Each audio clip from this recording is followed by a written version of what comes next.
Hi, the Black Talk Media Project would like to invite you to become a member of the BTR Community subscription-based social media platform. BTR Community is a platform that was set up for the listening audience of Black Talk Radio Network, the #1 independent black radio network online. For just $24 per year, your subscription gives you access to an interactive space to share information with like-minded people with your privacy guaranteed. Your subscription will go a long way to help us maintain and improve our current media platforms. It will also help provide a budget so that we can begin the task of establishing localized media centers and radio stations across the United States. The best way to show your support and appreciation for what we do here at Black Talk Radio is to subscribe. Help us to help you be informed. Join btrcommunity.com. You are tuned today. in to the Black Talk Radio Network. For podcasts and live program scheduling, visit us on the web at blacktalkradionetwork.com.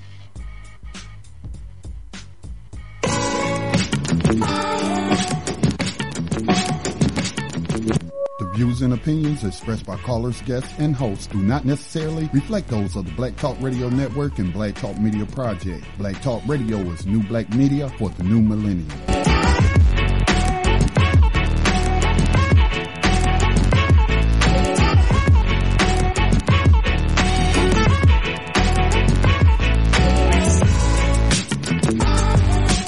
Dinar would have had serious consequences for the world financial system, but may also have empowered the people of Africa, something black activists say the US wants to avoid at all costs. We're slicing cake.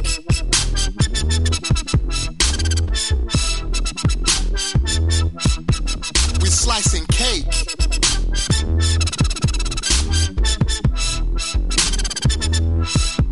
We're slicing cake. Say the US wants to avoid at all costs. We're slicing cake. Say the US wants to avoid at all costs. We're slicing. Gaddafi didn't give up. In the months leading up to the military intervention, he called on African and Muslim nations to join together to create this new currency that would rival the dollar and euro. They would sell oil and other resources around the world only for gold dinars. It's an idea that would shift the economic balance of the world.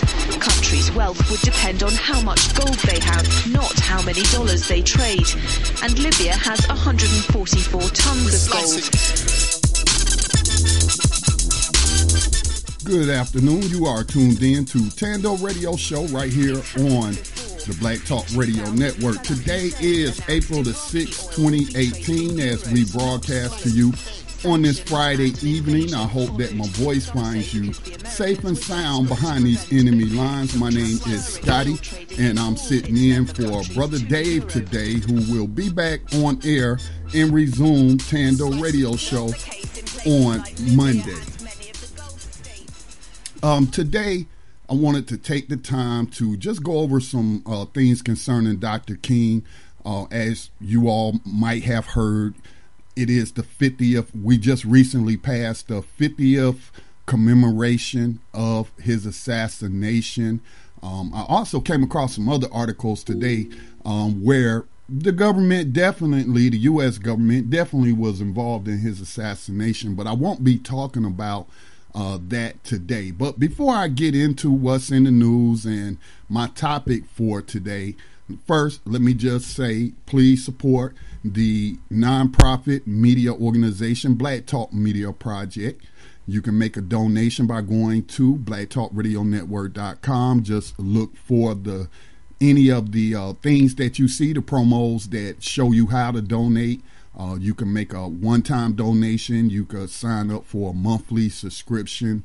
You could do it with a credit card or a debit card. It doesn't matter. You don't have, although we do use PayPal, you don't have to have a PayPal account. You don't have to set up one to set up those donations to the Black Talk Media Project.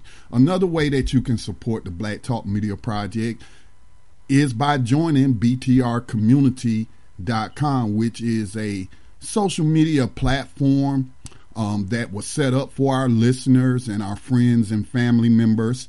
And you could join for just $24 a year. That breaks down to $2 a month.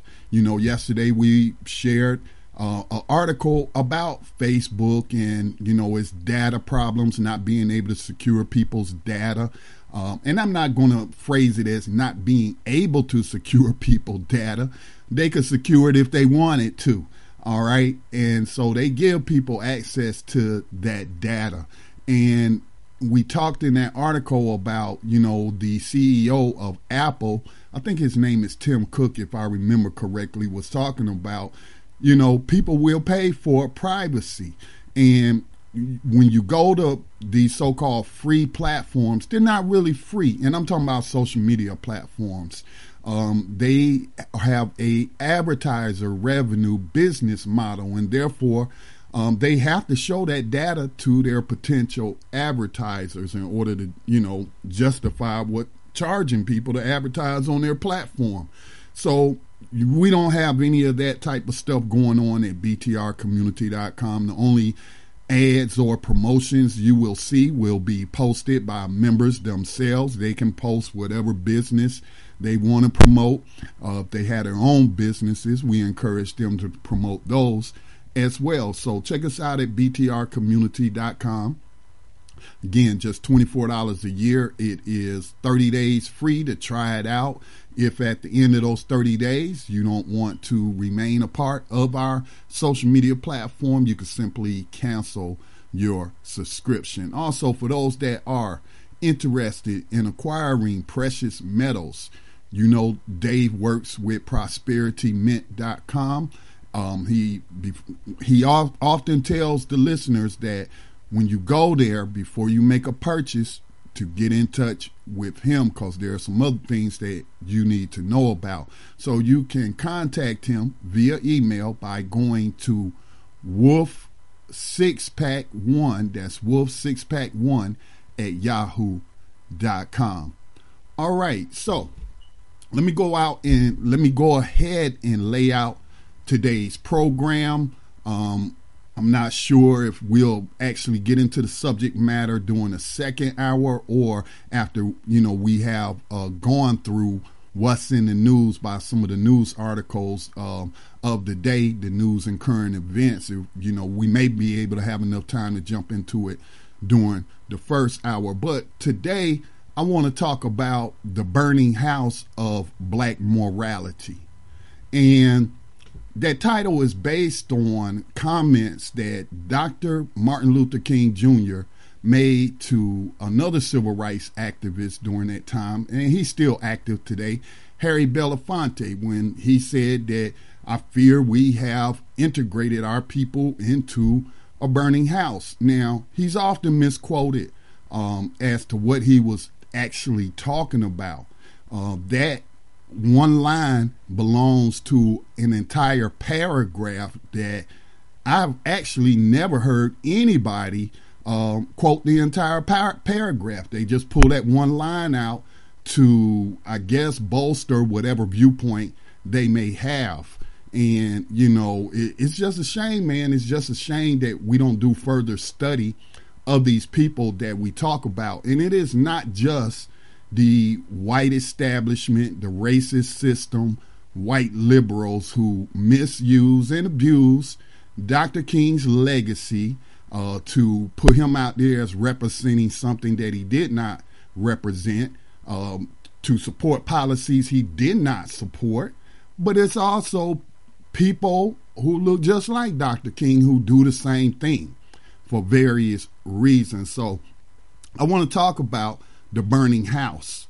This is what I wrote, well, some of what I wrote. I said that today I will discuss what Dr. King meant when he said, I fear we have integrated into a burning house. Since we did not have time to get to it yesterday, I'm going to provide you with examples from black people, and these are showcased black people, showcased by the mainstream media, showcased by these different organizations. And there are examples of what that burning house represents, where He was also literally talking about burning houses and violent rebellions. I actually shared an article from the Final Call, which was written by a young lady, and she correctly identified, or how should I say this? She correctly pointed to the burning cars and businesses in Ferguson. I don't think she mentioned Baltimore. I don't know if Baltimore had happened, that rebellion that occurred after the murder of Freddie Gray in Baltimore, Maryland. But, there was some business. I think I read about one business being set on fire. They destroyed police cars. We actually had our youth out there in the street throwing rocks at police. And it just reminded me of the Palestinians' fight against racist Zionism and how they are basically defenseless, and the only thing they have as weapons is rocks. And they throw rocks and Molotov cocktails. And I know right now they're having a protest, and they were fired upon by the IDF, that's the Israeli Defense Forces, and these are unarmed protesters, and now they're burning tires to give cover to the protesters so that Israeli snipers can't pick them off and what have you. So she correctly identified that as the burning house that Dr. King was talking about when you take his entire comment in context. But he also was talking about the burning house of immorality, of black people becoming Americans. And when I say black people becoming Americans, I mean becoming, supporters of the state. Supporters of the state, meaning that they become these red, white, and blue flag waving, useful idiots. And I don't mean that disrespectfully, that's just a term. But become these flag wavers who get behind all of the incorrect, unjust, warmongering policies of the U.S. government, because you have black faces in high places who have been integrated into the U.S. government, and instead of being the voices of reason or the voices of opposition, what they have become part of is the oppressors. And, I've talked about John Lewis. They love to trot out John Lewis. John Lewis has betrayed the legacy of that era of standing up against injustice. And he has become a part of a system that perpetuates injustice. He is part of that burning house of immorality.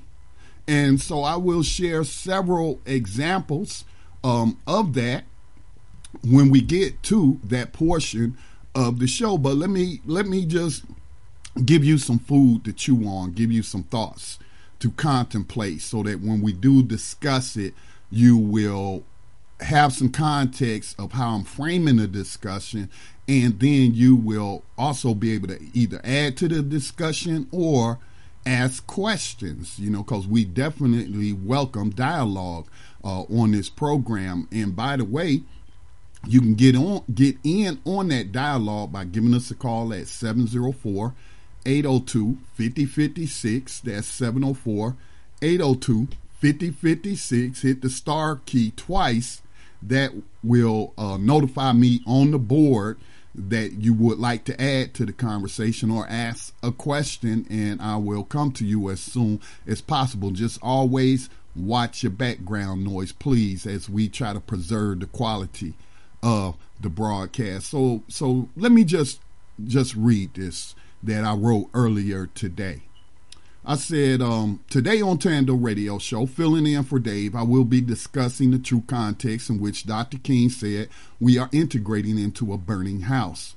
Dr. King was talking about literal burning houses and violent rebellions against injustice we have seen in the years since his assassination. He was also speaking on the burning house of black morality, which is lacking in the collective consciousness of black America, who failed to speak out against the immorality of the policies of the Obama administration and Hillary Clinton, and who hypocritically point out the racism of Trump while ignoring the history of the racism of both Clintons, Bill and Hillary, and the failure of the Obama administration to substantially address racism and white supremacy, telling black protesters like those in Ferguson that, hey, things take time. Change doesn't come overnight. We are a nation of law and order. The jury has spoken. But then at the same time, he recently told these gun control advocates out here saying that, hey, we can change things now.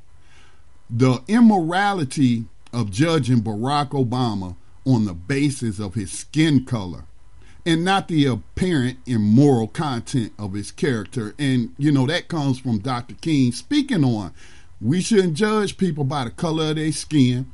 We should judge them by the content of their character. Well, how do you find out the content of someone's character? Well, you will know their character by the deeds that they do. Okay? Like scripture tells us, it says, by their fruits you will know them. A rotten tree cannot produce good fruit. Okay? So that's what I mean, the immorality of judging Barack Obama on the basis of his skin color and not the apparent immoral content of his character. The policies that Dr. King advocated for were opposed by both Obama and Clinton.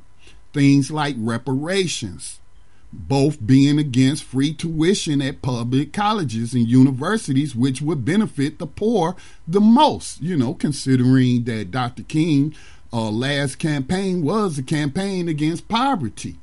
And we often hear, although it is more complex than what it may seem, but we hear that if people want to rise above poverty, they need a college education. They need to be educated so they can get good paying jobs.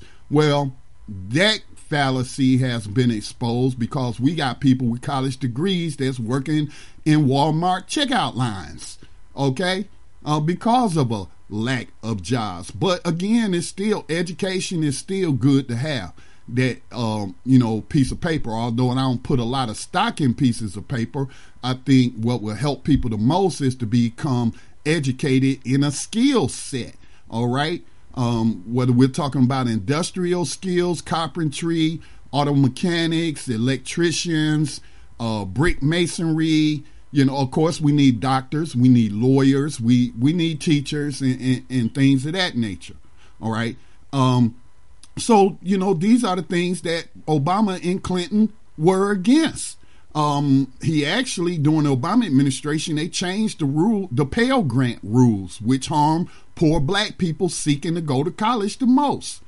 Also, they spread violence through their foreign policy, which resulted in a continuation of Bush-era policies and regime change. We saw that in Libya. We saw that in Honduras.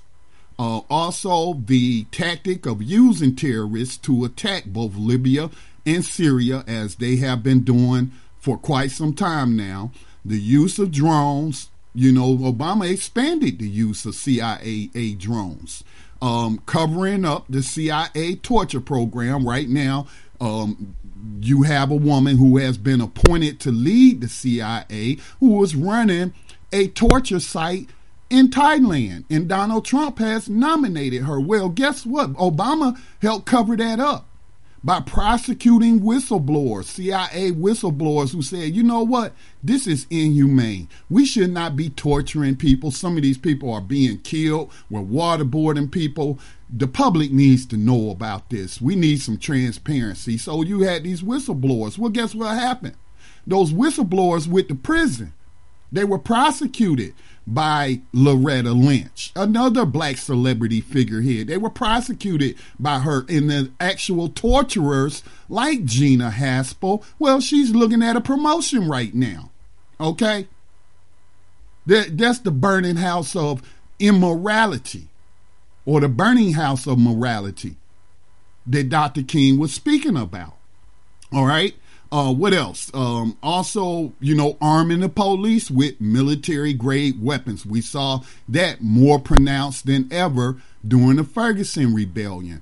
Everybody was acting like they was shot. Look at them, man. They got these armored personnel vehicles. They're on top of these vehicles. They got snipers everywhere with these military assault weapons and pointing them at unarmed protesters. Well, guess who funded? Guess who signed legislation? Guess who continue the program of giving surplus military, so-called surplus military grade equipment to these slave catchers? The Obama administration. It didn't start under him, but he did not dismantle it.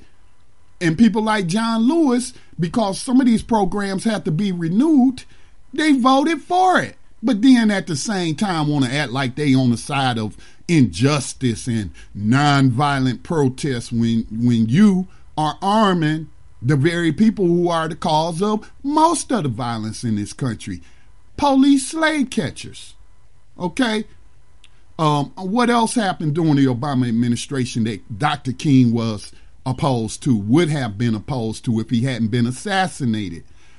What about supplying the Israelis? Remember when you had a Gaza uprising, and Gaza has been described in Palestine, has been described as the world's largest open air prison, okay, under occupation. And remember when the Israelis went on an offensive against those mostly unarmed protesters, those Palestinians? Remember, there was emergency legislation that was put into effect. Obama signed it to resupply the Israelis with bullets and bombs and missiles so they can continue to slaughter those people. We were getting photographs of dead children on the beaches of Gaza.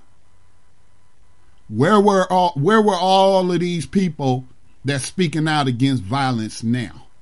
That you know, and then to top it off, you got these people who are goading Trump into continuing an unjust war. It's not really a war, but an unjust invasion of Syria.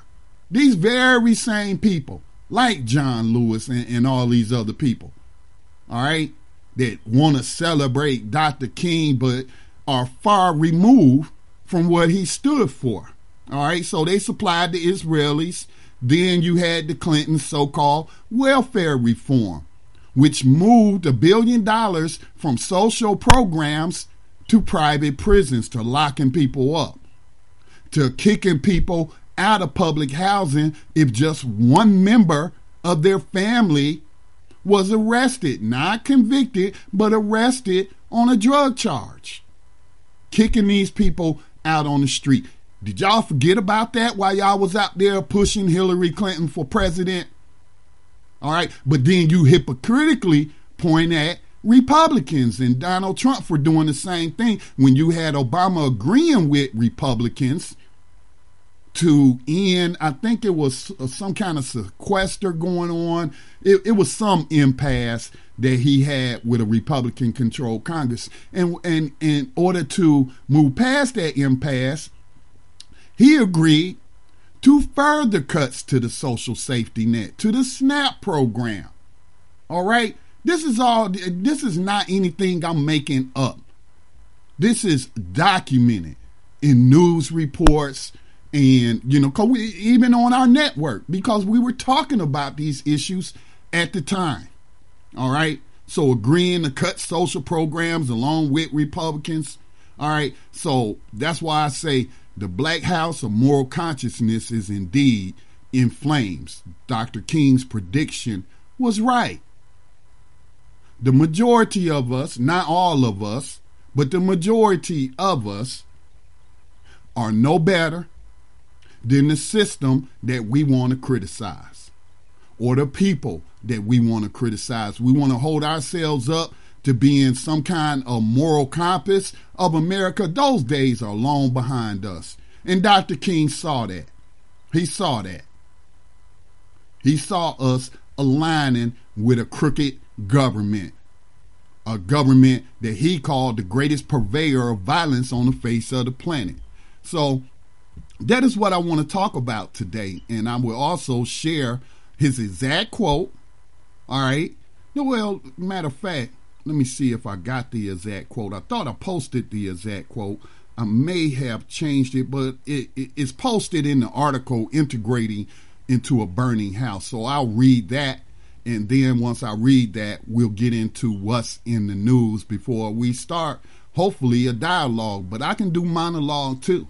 All right. So, but if you want to call in and add to the commentary, if you want to ask me questions, then please do so. I welcome them. This is Dr. King's exact quote. He was talking to Harry. It was his last conversation with Harry Belafonte. This is what Dr. King said. He said, "I've come upon something that disturbs me deeply. We have fought hard and long for integration, as I believe we should have, and I know we will win. But I have come to believe that we are integrating into a burning house. I'm afraid that America has lost the moral vision she may have had. And I'm afraid that even as we integrate, we are walking into a place that does not understand that this nation needs to be deeply concerned with the plight of the poor and disenfranchised. Until we commit ourselves to ensuring that the underclass is giving justice and opportunity, we will continue to perpetrate the anger and violence that tears the soul of this nation. I fear I am integrating my people into burning houses." And,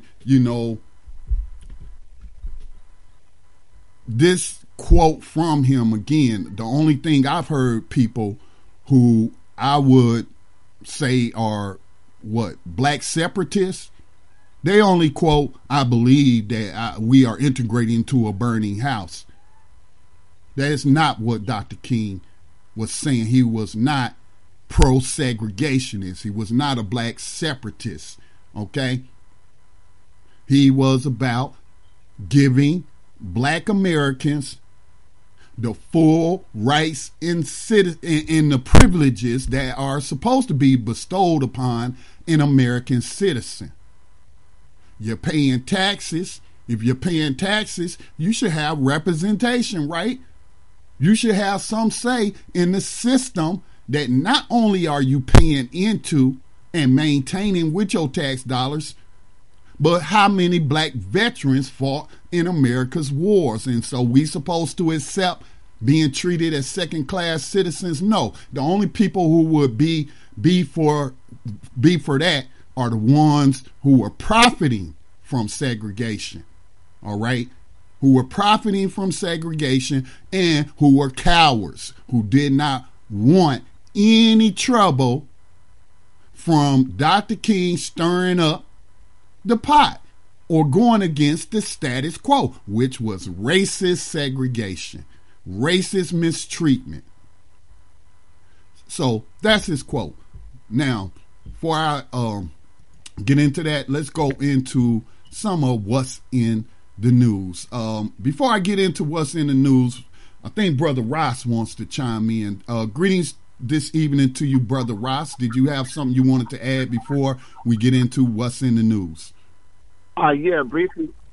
Peace and love. How are you? I'm doing the best I can, sir. Me too. I just got home from the plantation, so I know exactly what you mean. Great show so far. I love what you're talking about because we talked about that before as far as just picking and choosing things to discuss and not necessarily having context. So I think it's a great discussion in regards to that particular phrase that has been touted by many people.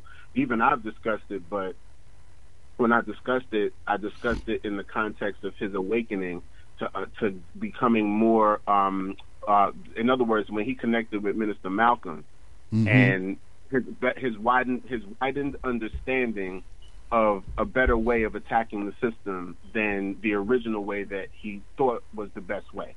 And that's the context that I've discussed that particular phrase. But I love that you're speaking about the entire discussion, and I think that's relevant. And what I wanted to talk about was when you were talking about the different forms of military tyranny that some of us actually support when we become assimilated into the system. that I posted an article like maybe a week ago, maybe a little longer. I don't know if you saw it, about one of the military installations. I can't remember if it's Abu Ghraib or Guantanamo, where the U.S. military, they have actual pictures of military soldiers raping. That was Abu Ghraib. I forget. I may be pronouncing it incorrectly. Let's say it again. I'm sorry. I said I may be pronouncing it incorrectly, but the name of that prison was Abu Ghraib. Yeah, they say they pronounce it Abu Ghraib, but I know that's the one. And they were raping these children in front of their own mothers, and they had the pictures, like lots and lots of pictures of soldiers raping these little boys, and they've been hiding them for an extremely long time, and they're now being released. They're now coming to the surface in a way in which they can no longer hide it. So to me, even when you look at that is not something that Dr. King supported. But if you look at the military, that is white supremacy, pedophilia. And the brutality of raping children in front of their own mothers, that's what they did to our ancestors. That's exactly what they did. And they're doing that like right now, or not right now, but in modern times, to Iraqi people and so-called terrorists, people that they deem as, insurgents and terrorists. So that, again, just shows that like the military is no less ingratiated, ingrained, and apt to facilitate white culture in the form of even child rape under the auspices of, we're bringing democracy to these people. They're savages. They're doing things that are horrible. We need to fix them. But yet you're going in and you're raping children in front of their mothers, really? And let me say this, though, Ross. The way I'm coming at it, I'm going to quote a scripture. You hypocrite, first remove the beam out of your own eye, and then you can see clearly to remove the speck out of your brother's eye. All right. Now, how many black people, and I'm doing self-reflection on us as a people today. I think most of us understand how evil and wicked this system of slavery and white supremacy is. But we have been integrated into that, and many of us support that. Now, they were talking I heard a lot of black misleaders out there talking about, hey, look what the Bush administration doing. They all evil and they killing all these people and they raping kids. But then when Barack Obama became CEO of USA Inc. and he actually expanded those policies, you heard nothing but silence. I agree, and I've said that from day one, because he also said that he would roll back the Bush-era policies of invasive spying on U.S. citizens. And when he got in office, he ratcheted it up.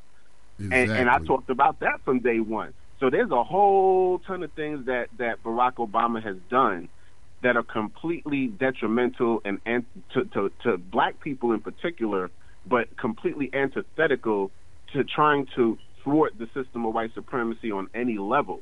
And I just think he was like the biggest fifth columnist agent ever presented to black people in a popular way. Like, he has so many of us fooled. And I mean, when I'm around white folks, I never say anything negative about Barack Obama, because I don't say anything negative about black people in front of white people.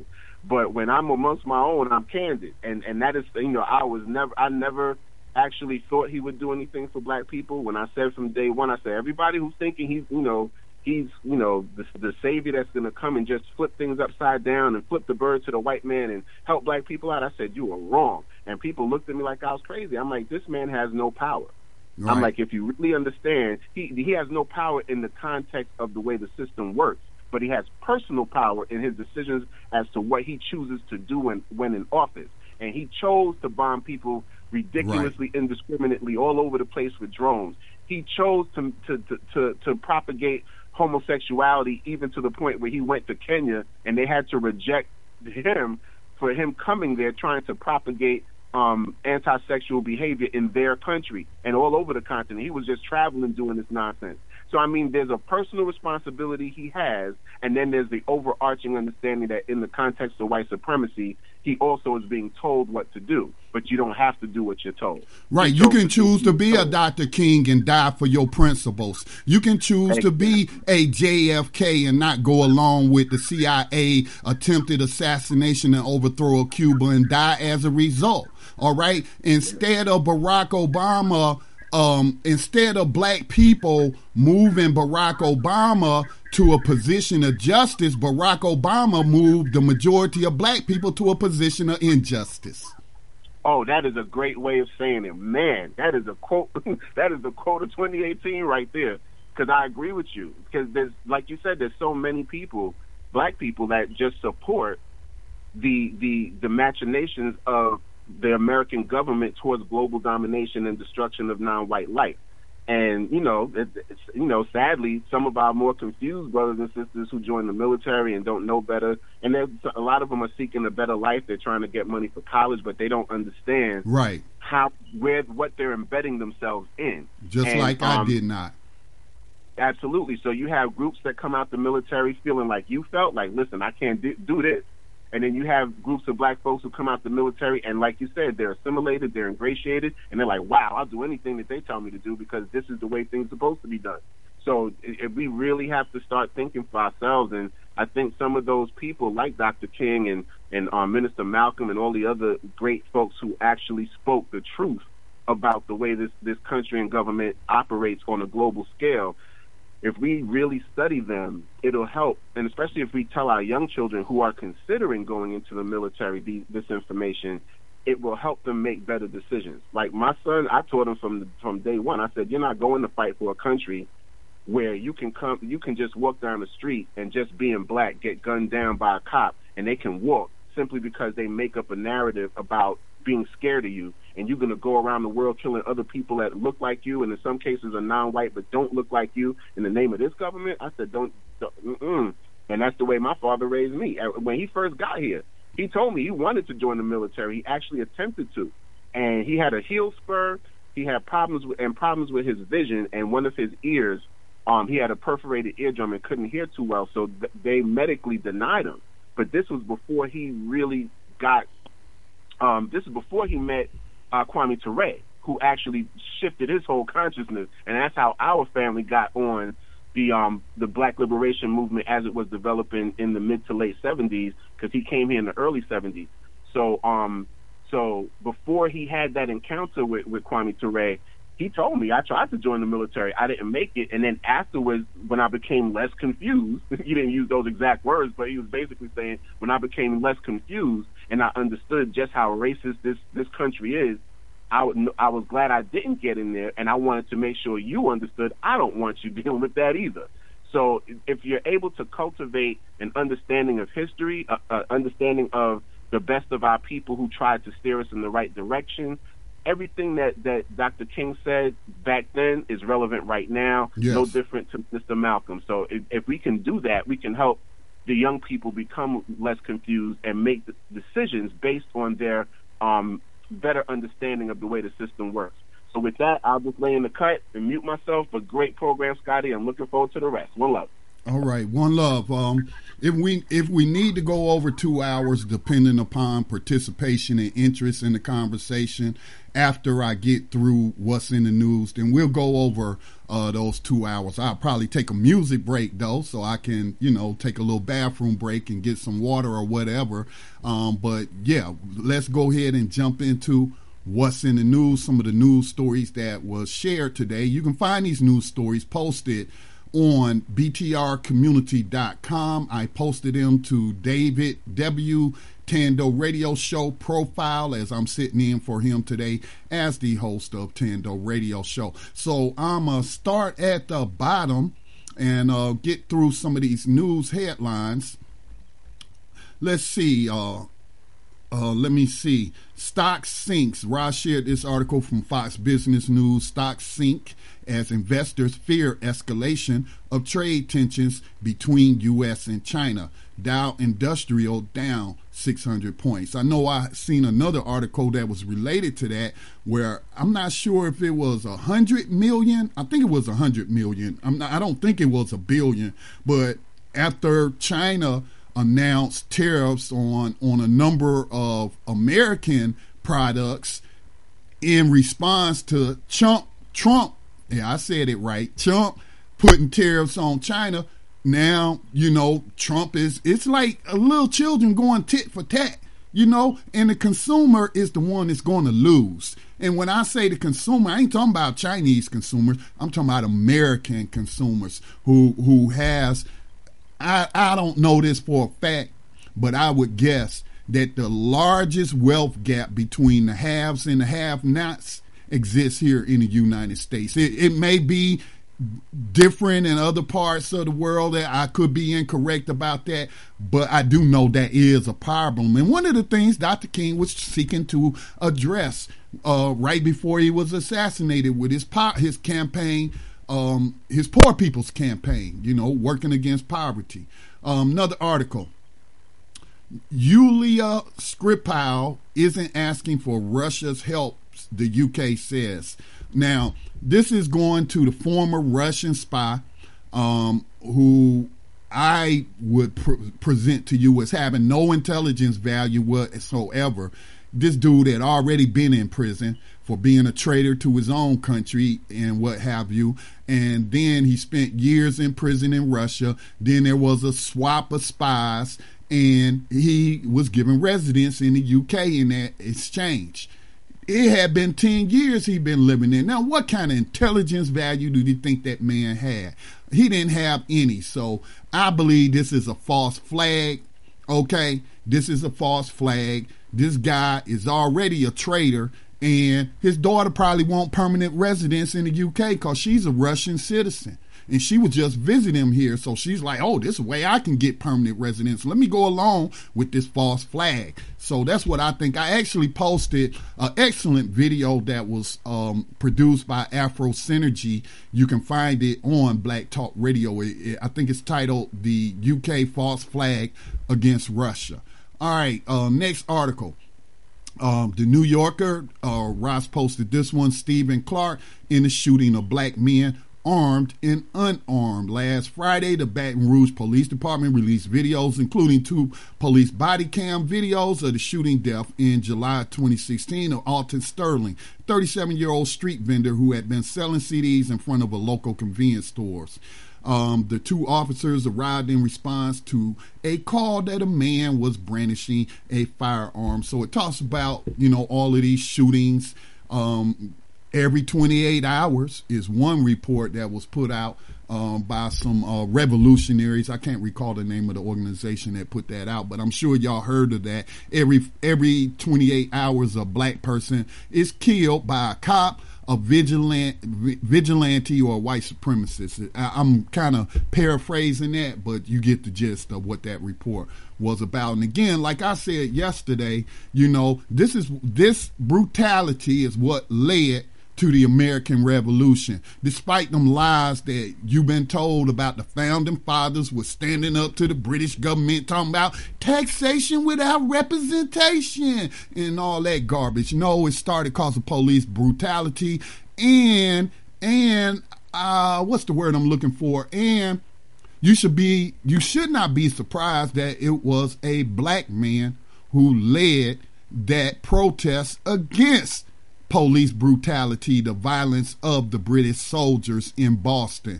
which turned into the Boston Massacre after he was gunned down along with his fellow protesters. This is the stuff they don't teach us. They want you to think it's all about these white men who were rapists and slavers and mass murderers and land thieves and what have you. And you just been given this false narrative. And like just almost every grass movement that erupts, it ends up, in most cases, getting hijacked. And I'm talking about the United States. The Cubans did not let that happen to their revolutionary movement that occurred in 1959. All right, so next article. This goes back to what I was talking about yesterday. This is published on SeanHannity.com. No, I don't like Sean Hannity, but it's the only person I've seen post this article. And I probably could find it elsewhere, but I was like, let me just grab it from him. So it's not so much, Sean Hannity is a propagandist and he puts out fake news too and racist news, but the information is the information. And so, we will, he actually got it from the Washington Examiner. So let me just read this to you. Shock poll. Nearly 80% of Americans say media reports fake news. A stunning new survey from Monmouth University polling shows a vast majority of Americans believe the mainstream media actively promotes fake news. And you too, Sean Hannity, a massive increase from a similar study conducted just 1 year ago. The new data shows a whopping 77% of Americans believe the media, at least occasionally, reports fake news stories, blaming both individuals covering the stories as well as editorial boardrooms across the country. That's a stark increase from 63% who shared similar beliefs 1 year ago. The news about fake news is not good, according to Monmouth University poll. Large majorities of the American public believe that traditional media outlets engage in reporting fake news and that outside sources are actively trying to plant fake stories in the mainstream media, writes the survey. When it comes to the meaning of fake news, a majority believe that it involves editorial decisions as well as inaccurate reporting. The public feels that social media platforms are partly to blame for the spread of fake news and are not doing enough to stop it, the study adds. So this is exactly what I was talking about yesterday.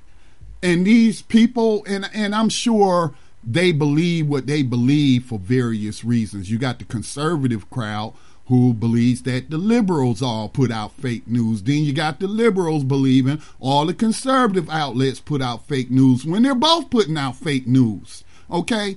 And there is no shortage of these websites that are not under mainstream control or corporate control, where they engage in the same propaganda and put out fake news to support whatever ideology they may have. And this is why I said yesterday, I did the little segment and shared, how people get fooled by this fake news, not doing research, not doing their own research, like the guy on his YouTube channel going to say that Haiti became part of the African Union, and that's simply not true. And a quick search on Haiti and African Union in any search engine will reveal that to be fake news. But a lot of us, we live in what they call, we hear it's called the rat race, and we're always on the go. We're always coming and going. We just heard about Thomas, he on his way from the plantation and whatnot, and this system is designed to keep us busy in doing things that don't directly or don't always directly benefit us.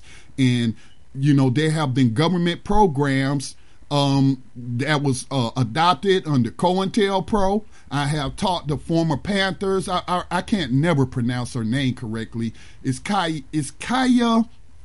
I'm not even going to try to butcher her name, but she was a former Black Panther. Well, as the elders tell me, once a Panther, always a Panther. But she worked in black radio back in the day. And she told me that they would get these news, what would you call them, press releases from the FBI that would be demonizing people in the community, especially Panthers, and that these black folks would be reading it word for word on air. So, that kind of ties into what I'm saying in the scripture I shared. Let's not be hypocrites. Let's not point at fingers at people and their flaws, and we can't even look in the mirror and acknowledge our own flaws. What did Michael Jackson say? I'm looking at the man in the mirror. All right? So Even black media has been involved in putting out fake news. I mean, you look at Joy Ann Reid today on MSNBC. You look at Al Sharpton. You know, I think they relegated him to early Sunday mornings, but any of these showcase black people on corporate media who push the propaganda in the lies without question, because that's how they accumulate butter biscuits. They're not operating in the spirit of truth. They're operating in the spirit of greed. What can I get for myself? What do you want me to do, master, in order for me to get these butter biscuits that taste so good? You know? So, you know, I don't know how to take this poll. I don't know if it's good news that the majority of the people who took this poll believe that all of this fake news is being disseminated, because it depends on their partisan view. And I know it's partisan. It's not objective. They're pointing fingers at you know, across the aisle when all of these outlets are fake news. Look up Operation Mockingbird. Look that up. All right. So that's the poll. 77% of Americans believe the media at least occasionally reports fake news stories. And this is actually going to be included in the newsletter, the monthly newsletter I'm going to put out, because there's been a lot happening in media lately. And some of it's good. Some of it's some good news too. All right, so let me move on to the next article. The next article, Thomas shared this one. He says, this is an old article, but as per our conversation yesterday, if the USA is making these robots, then in my opinion, anyone could be a potential enemy of the USA, and that's any non-white country should be trying to compete. My question is, why haven't scientists come out and boycotted or made a ruckus behind the USA, who both through the private sector, Google, Amazon, IBM, and of course, we know IBM history working with the Nazis, right? And public universities and colleges have been making these robots for the last decade and a half. So the article is from military.com. It says, DARPA creating a killer robot army. So, you know, in the context of what we were talking about yesterday, we had a very good conversation around this yesterday. You got these scientists around the world who are protesting this institute, this scientific institute, who they say is working with a military contractor to create killer robots who are autonomous. And then, you know, what does autonomous mean? That means I'm not under anybody's control, right? So how are you going to have human control, any measure of human control over an autonomous, artificially intelligent robot? That goes against the definition of autonomous. So this is nothing new. And thank you for sharing this, Thomas. This is nothing new. As he says, let me pull up the date on this, see if I can get a date when this was published. This was published in 2013. That's 5 years ago when this was published. March 18, 2013. DARPA creating killer robot army. All right. The DARPA-funded study, which successfully conducted a mind meld of 2 rats, is a precursor to the creation of DARPA's ultimate goal, a Borg army of killer robots which will use their hive mind to hunt down and eliminate targets. So, you know, that was allegedly the concern of those scientists about equipping killer robots with artificial intelligence. I mean, it's like, you know, I hear people say about the things you see in the movie.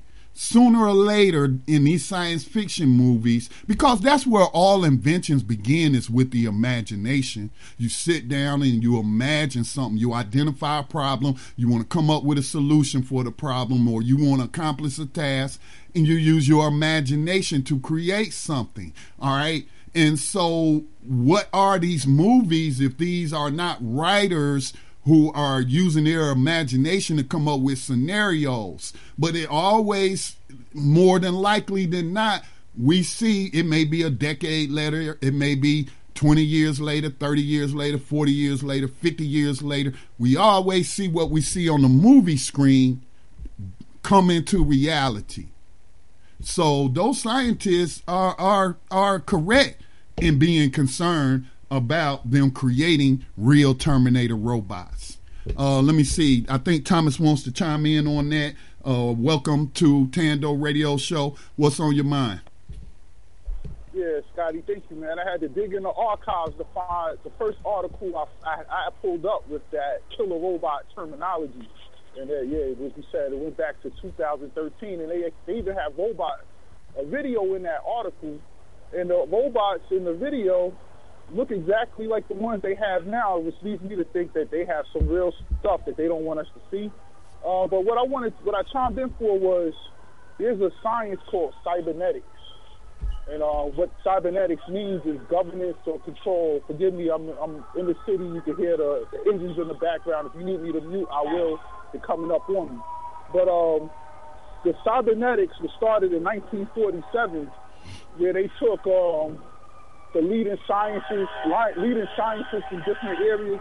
Let me mute my line, Scotty. They're coming through. I'm sorry. All right.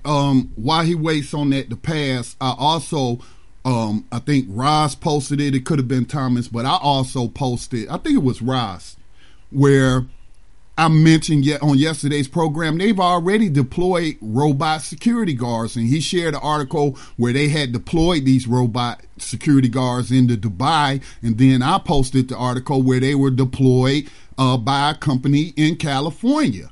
So those articles were found and posted for you in btrcommunity.com. Thomas, can you speak now?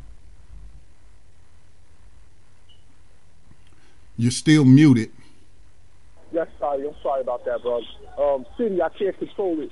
But anytime, that's the first time that the word automation and artificial intelligence, all that comes from this cybernetics conference in 1947, where they took a bunch of different scientists, and as they started talking to each other about their specific fields, one could realize, well, this one could help me do what I need to do in this field, and they started meeting. I think they met for a decade straight, and it continues now. It's just spread out throughout the university. But just one thing about the AI is they don't build anything. That's the whole part. That's the whole point of cybernetics. Is they don't build anything without the control mechanism already established inside of it. So it has a kill switch. It's no way they do anything without a kill switch. It's all in their documentations if you wanted to do some research on it. But my thing would be this, Thomas, just like in the Terminator movies, they had a kill switch too, but it didn't work because this artificial intelligence had figured out a workaround a kill switch. Just like, we were talking about Facebook playing around with AIs and them developing languages, talking to each other that the developers didn't know what they were talking about. So, we had these so-called fail-safes, but they're not always fail-safe. You know what I'm saying? Absolutely, Scotty, and you're absolutely right, man. My fear is that they don't have a kill switch. And just to keep in mind that whatever artificial intelligence, wherever these robots have been programmed with, it's coming from the minds of the white supremacists. So these are not going to be any different than the white people walking around today, how they treat us. We're still going to be the most suspected of committing a crime. It's going to look at our black skin and automatically assume that we're doing something wrong. And it's not going to have the judgment of the people that programmed it. So, you might be in a situation where it's going to profile you, just like they profile us today. It's to profile you. Because you can't train a computer to know different people without teaching it racism. It has to know the difference between black and white. Why is that black? Why is that white? I mean, all those things have to be put into the algorithm. And these are racists that's programming it, so it's not going to get any better for us. All right. Thank you for sharing that, Thomas. Let's move. I'm sorry. Somebody was speaking. I'm sorry, Scotty. This is Ross. I just wanted to touch base on the robot before you transition from that briefly, just to add even more context. I did a show a long time ago on another platform, and I discussed the etymology of the term robot. And robot actually means slave, as does the term orphan. Because in European culture, an orphan was a person whose both of their parents were deceased. So as a result, they had no protection from the rampant sexual abuse, exploitation, and enslavement that was taking place in Europe. So they created these orphanages where they would literally sell people's children to families that wanted them, and they would enslave the children, use them for sexual exploitation, and they basically had them enslaved. Whatever the family wanted them to do, they had to do it. And if you look up the etymology of the term robot, they will let you know with no uncertain terms that the term robot is directly tied to the term slave. So in other words, black people weren't good enough. We weren't controllable. So they had to create their own slave that in their mind could be the perfect slave, thus the creation of a robot. Now they're creating robots or slaves that they're trying to make autonomous. So in that regard, like you said with the Facebook bots that were speaking in a language that they couldn't understand, what did our ancestors do? They spoke in languages white people couldn't understand, so they abused them into speaking only English. The robots, they couldn't abuse them into speaking only English because they were autonomous, so they shut them down. So I just wanted to add that context. Anytime you hear the term robot, just replace it with the term slave because they're synonymous. Thank you. Also, Ross, speaking to the ingenuity and the willpower of the victims of slavery, they still develop codes through songs. And, they would sing songs and it was telling you about the North Star and old Peter Rabbit goes this way. And they were telling you how to get on the Underground Railroad. Absolutely, yes. In their so-called Negro spirituals, they were actually liberation songs that would tell people, like you said, about the North Star, what places they can stop by if they were on the Underground Railroad, where they could stop and be helped and given food and shelter. So yeah, you are absolutely right. And then think about it. That was the origin of slang. Because we were forced to speak English, we started to use English in ways that white people couldn't understand it. And then with the advent of hip hop, we started schooling white people. This is what this means. And then the very early expression of that was when you started to see hip hop in cartoons and commercials, like when you had the Fred Flintstones and Barney, and they were basically dressed like Run DMC. All of that stuff was the beginning of us indoctrinating white people into what we were saying when we were speaking. And as a result now, they're all in it, and we can't speak codified using the English language anymore because they know everything. We've assimilated to the point where we've given away all of that. So I just wanted to toss that out there too. So let me make myself an observation.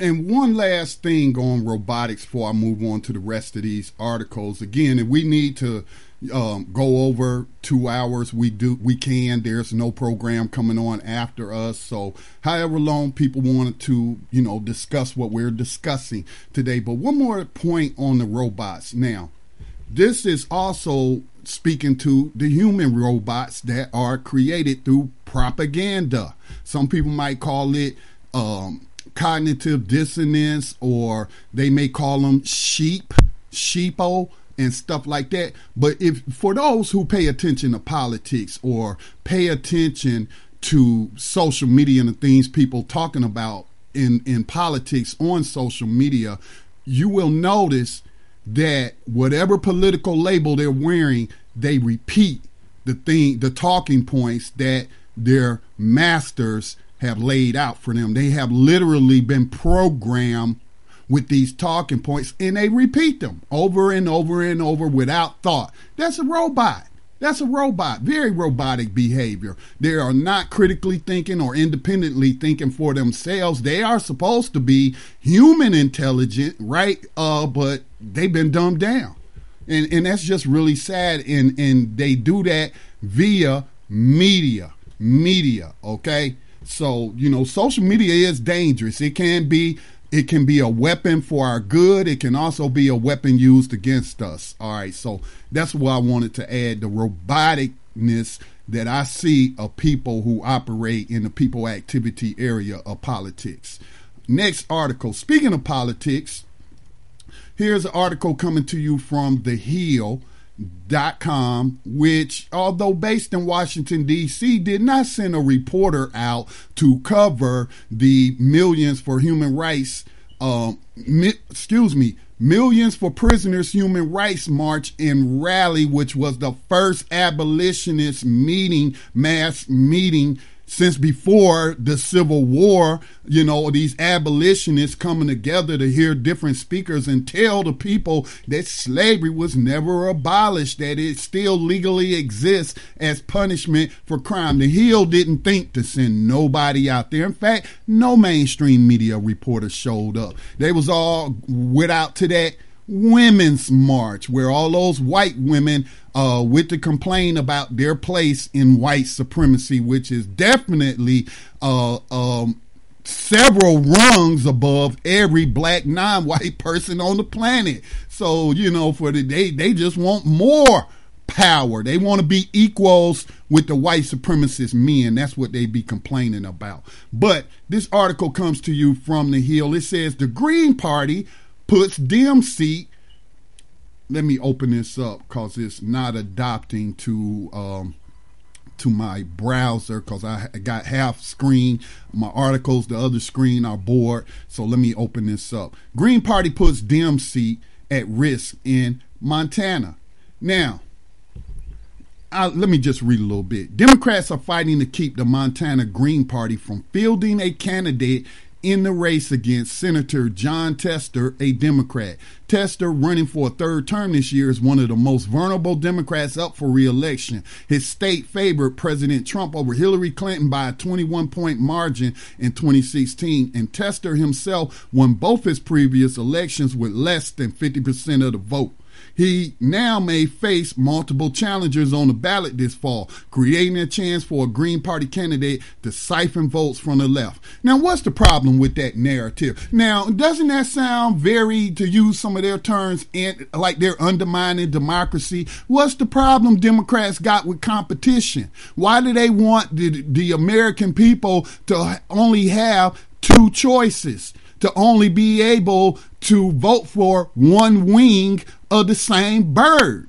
Okay, why not put forth policies, okay, that would attract voters that would vote for the Democratic candidate based on his policy positions, instead of alleging that the Green Party is siphoning votes away from the Dems? They're going to help. That's the same thing they said during the 2016 campaign. They blamed Jill Stein, who I wrote in on my ballot as a protest vote. I am not voting for the white supremacist party of the Republicans or the white supremacist party of the Democrats with those two candidates. Okay, now I lay aside party affiliation. I look at policies. I try to support people that put forth policies that's going to help us the most. Okay, not always going to get everything you want, but of the freedom of assembly. Where is that coming from? Somewhere I read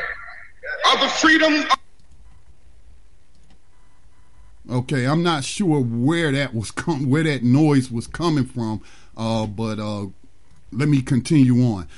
Anyway, it goes on. It goes on to just frame it. The way they're laying this out is like, oh, the dastardly Green Party, how dare they put up a candidate? They're going to cause the Democrat to lose.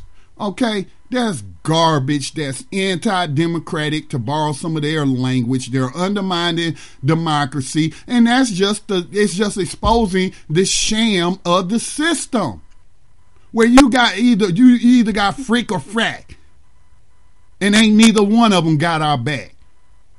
So, you know, same thing they did with blaming Jill Stein, blaming the Russians, instead of blaming the fact that you rigged the primary with one of the most unpopular candidates in history in Hillary Clinton, with all kind of political baggage.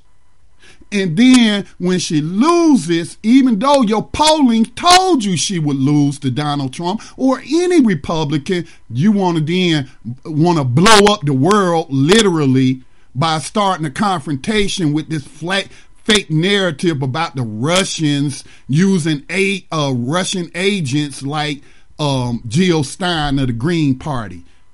All right, this is, I tell y'all people, You got to be able to read between the lines. I think Max wanted to chime in on something. Right now we're in the What's in the News section. After we get through What's in the News, we'll get into our conversation about Dr. King, the burning house of black morality, and just putting into context what he meant when he stated that we are integrating into a burning house. But before I go to Max, let me just take a quick station identification break. You are listening to Thando Radio Show on the Black Talk Radio Network. This program airs Monday through Friday at 6 o'clock p.m. Eastern Time. We'll be right back after this quick message. You are tuned in to the Black Talk Radio Network. For podcasts and live program scheduling, visit us on the web at blacktalkradionetwork.com. Now the Wu-Tanga. All right, we are back. Max, did you have something you wanted to add, my abolitionist comrade? Peace, Brother Scotty. Peace to the listeners. What's up, everybody? Yeah, can you hear me, Scotty? Yes. Well, you were talking about robotics earlier and artificial intelligence, and I was just looking at a story that's about predictive policing, which we've talked about before. And, you know, in the film documentary Do Not Resist, one of the developers there explained how they're able to determine within a 50% probability whether or not your unborn child will commit a murder as an adult. So the question for them becomes, do we prevent this child's birth? And that's basically a bot determining whether your child will be a murderer as an adult or not. Right. That also speaks to profiling, you know, programming these because matter of fact, isn't it Chicago that spent millions of dollars on a computer model to predict what neighborhoods and what individuals would commit crime, like the movie Minority Report? Yes, and those things are actually being used as we speak right now in law enforcement, predictive policing. At one point, it had gotten so bad that they had to do a study to determine whether or not it was being programmed to be racist, because they were targeting black communities primarily with this predictive policing and arresting people for things that they hadn't even done. It was pretty crazy, but a little research will show you all the different articles on it. Yeah, certainly it's amazing. And the thing is, as I said, this wasn't human beings who were picking these people. It was a bot, a robot, basically an artificial intelligence who would ring up their determination on what this person was likely going to do. And I wonder if Mark Zuckerberg worked with them on that, you know, considering Facebook knows almost everything about us. So, yeah. It's possible because Facebook does have an algorithm, and it has been published, where they can determine what you're going to say or think before YouTube based on your patterns on Facebook itself. Right. Well, this next article actually is speaking to that, and this is something that Max shared on New Abolitionist Radio this last Wednesday, but I thought I would, because there's a little bit more information here. But the article comes to you from theguardian.com. It says, dangerous, growing yet unnoticed, the rise of America's white gangs. Now, see, that's a deception right there, or either Donald Ladd doesn't know any better. They know about these white people. They know about these white gangs and what have you. So it goes on to say white gangs are less covered by the media and less punished, even though 53% of gang members in Mississippi are white. When he was 13, 3 white teenage boys beat Benny Ivy. They aimed for his chest as his back pressed against the wall of his friend's house in Florence, Mississippi. The skinny blonde adolescent had to show he was tough enough to become a black gangster disciple? What? What the hell? It was 1989, the height of the crack era, and many white kids wanted to join black gangs that did not welcome them, so they initiated each other into homegrown copycat versions. Ivy lived in a trailer park, and the thought of wearing the gang's colors, black and blue, made him excited to be part of something beyond his chaotic family. Let me say something, because I talked about black gangs yesterday, and for those who know the history of the Crips, those are the ones that wear blue, and the story of Stanley Tookie Williams, They did not start out as a criminal gang. They started out as a self-defense organization for the community. Okay, out there in California. So, you know, without going too far off course, that just came to my mind. But was it Mississippi, Max, if you'll help me out here, was it Mississippi or Alabama that where all the people who were being arrested on these gang charges were black, and not a single white gang member was ever arrested? Was that Mississippi? That was Mississippi. Yes, Mississippi. From 2010 through 2017, everyone arrested on their existing gang laws were black, 100%. Now, I'm going to say something. Everybody may not agree with this, but I think Malcolm X hinted at this, and I'm talking about Malcolm X post-NOI as he evolved in his views. We often talk about Martin Luther King moving closer to Malcolm's position, but Malcolm was also moving closer to Dr. King's position on certain issues. And he talked about these white youths and what have you.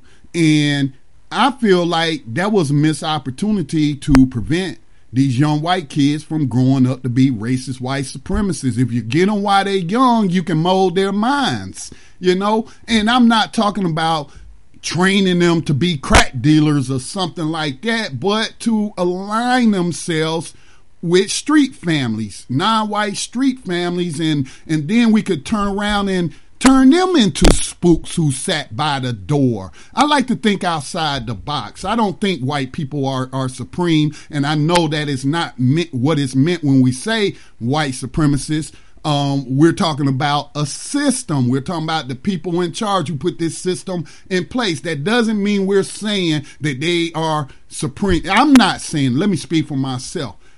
Hey, ain't nobody based on their skin color is more intelligent than I am, okay, or anybody else. Skin color has nothing to do with your intelligence, okay? And so some of the same tactics and tricks that they use on us, I believe they are susceptible to the same, all right? So let me move on.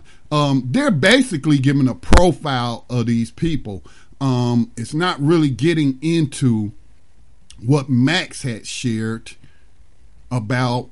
I mean, it's a good addition to the other article that pointed out that in Mississippi, the only people being targeted with these gang laws are black people, which I would think if I was targeted, I would be signing on to a class action lawsuit, because that is racism by the state that has been outlawed by a law that Dr. King actually fought for. See, you know? So, yeah, I'm going to leave that there because it's just a very, very long article. But the fact remains is these slave catchers ignore the criminality of white people and just focus on black people. All right? And oftentimes, you know, these black people are involved in crimes of survival because the racist system has locked them out of economics to the point to where they're forced to survive and doing things they otherwise may not do. Another thing Dr. King was working on, you know, on addressing poverty. All right, next article. This one comes from Thomas. Downfall of former South Korean president sentenced to 24 years in prison came quickly. The decision Friday in ousted former South Korean President Park Ji-hae, I can't pronounce that name, year-long trial was delivered slowly, charge by charge, for more than an hour as the nation watched on live television and commented on social media. In the process, Chief Judge Kim Si-yoon's calm voice itself became the trending topic on Twitter, with transfixed observers describing his tone as sweet and gentle.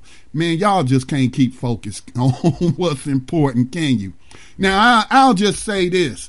Compare and contrast when we see presidents and other high officials in other nations who are held accountable for their corruption and their crimes, and then you compare and contrast that to America. When has there ever been a president who was prosecuted when his criminality was exposed? Don't tell me Richard Nixon, because he wasn't prosecuted.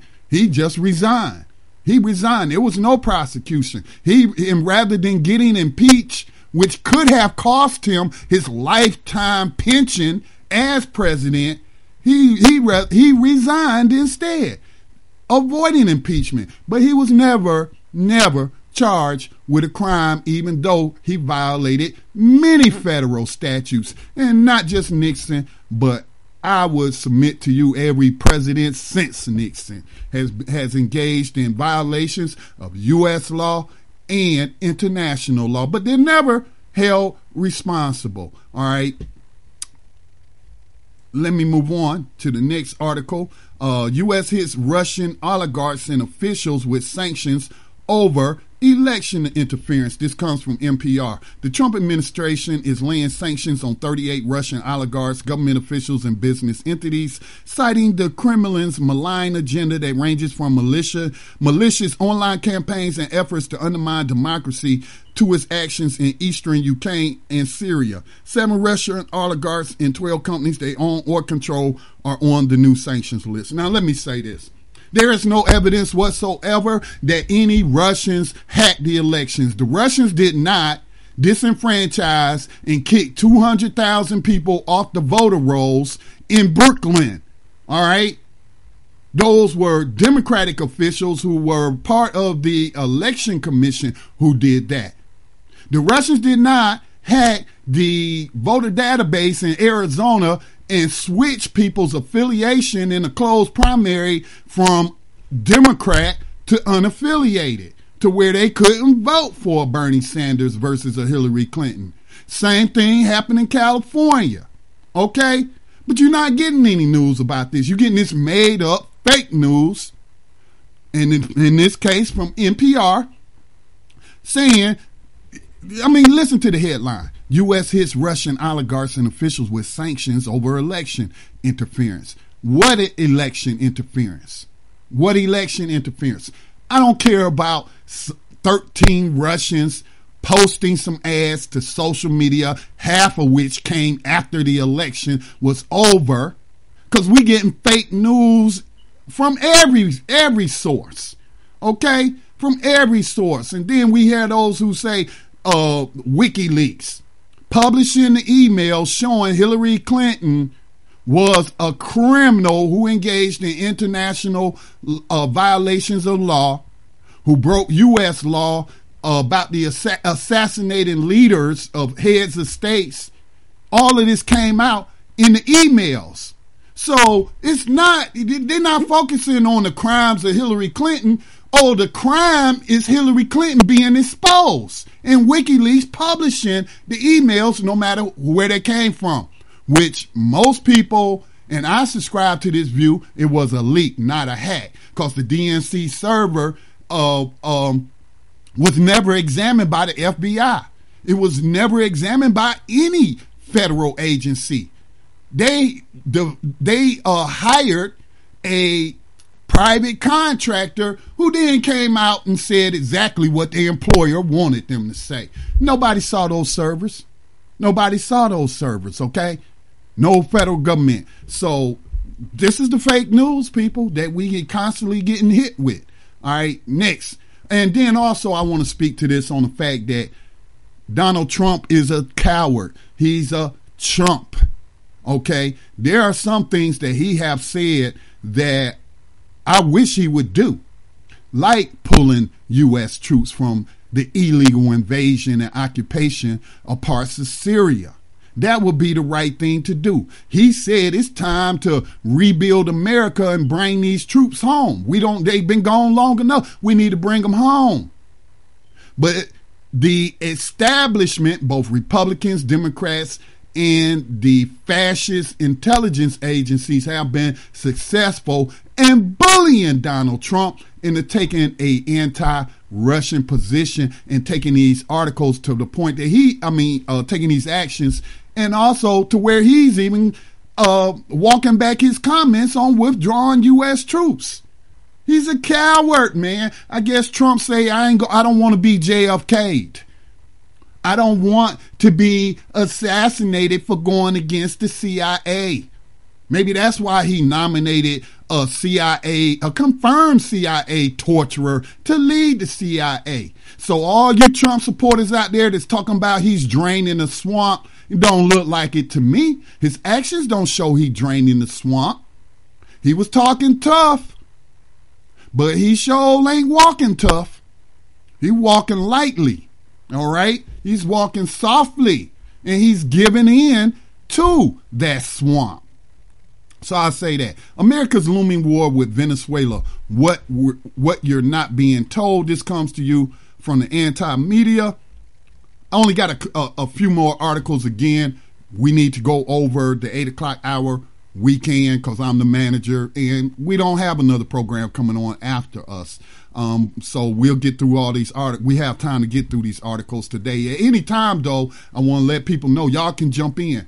If you want to add some commentary, if you want to ask a question, if you want clarification on something I said, give us a call at 704-802-5056, 704-802-5056. Hit star to unmute yourself. Please watch your background noise as much as possible. Let me see. Let me go into this this article about Venezuela. And they've been making moves on Venezuela ever since the days of Hugo Chavez, who many people, I can't say for certain because I haven't seen the evidence, but there are a lot of people that believe that you want to talk about the UK poisoning you want to talk about Russia poisoning a traitor who had no intelligence value. Who poisoned Hugo Chavez? There are some people saying the CIA was behind that. Okay? But again, America is a hypocritical nation. Many of these people talking about this crap are hypocrites. They're hypocrites. All right? Let me go ahead and read that scripture for you again. You hypocrite. First remove the beam out your own eye, and then you can see clearly to remove the speck out your brother's eye. All right? But we know the United States does not operate with other nations as equal partners in the world. They have no sense of brotherhood. They want to practice slavery. Okay? So let me read a little bit from this article. This comes to you from Anti-Media, which is a source that I do like. Countries that don't eagerly follow the U.S.-led global order make prime targets for American-led invasions, particularly when those countries challenge the status of the U.S. dollar. Right now, Venezuela is one of these countries. Venezuela sits on the world's largest oil reserves, and in order to free itself from what it calls the tyranny of the U.S. dollar and maximizing its potential on these oil reserves, the country began publishing its oil and fuel in Chinese yuan in September of last year. This is something Dave has been talking about and sharing with you as the Chinese have moved to the petro yuan to compete with the U.S. petrodollar. All right. And it recently added further insult to injury and launched the world's first state-backed cryptocurrency known as the petro. According to Time, however, the petro is in fact a collaboration, a half-hidden joint venture between Venezuelan and Russian officials and businessmen whose aim was to erode the power of U.S. sanctions. This development was enough to provoke the Trump administration into signing an executive order designating anyone who buys or uses this cryptocurrency as in breach of economic sanctions the U.S. slapped on Venezuela in August of last year. Again, man, the U.S. slapping sanctions here, slapping sanctions there. We're hypocrites. They have destabilized the entire planet. And when people say we don't want to play your games and we're going to exercise self-determination and we're going to sanctions. And then these sanctions only work is because the World Bank is in the pocket of the United States, of USA Inc., that corporation that we call a government. Altogether, Trump has already imposed more than 20 individual economic sanctions on Venezuela. For those who believe America's infatuation with the country is about human rights concerns and that it has nothing to do with Venezuela's untapped oil reserves and its ties to currency, think again. The main opposition leader, who is up against incumbent leader Nicolas Maduro, Henry Falcon, currently has a former Wall Street economist advising him, who believes that in order to solve Venezuela's problems, it should rid itself of the Bolivar as its official currency and replace it with the U.S. dollar. The U.S. has been spending millions supporting opposition activity in Venezuela and was doing so even under the Obama administration. Whether it is done subtly or overtly in Trump-esque fashion, the seeds of regime change in Venezuela are being sown throughout the media discourse. See, again, this is what I'm talking about. The hypocrisy of these people who want to point fingers at Russia with no evidence whatsoever, or very, very weak circumstantial evidence at best, want to talk about another nation undermining their democracy when they've been making moves like this for ever. Basically, especially since the CIA came into existence in the 1950s. But even before that, they were using military intelligence to do these things. This is the hypocrisy that we refuse to see. And when I say we, I'm speaking as a person who lives in America, who observes all of these useful idiots who believe the fake news coming from the corporate media talking about somebody interfering in American elections.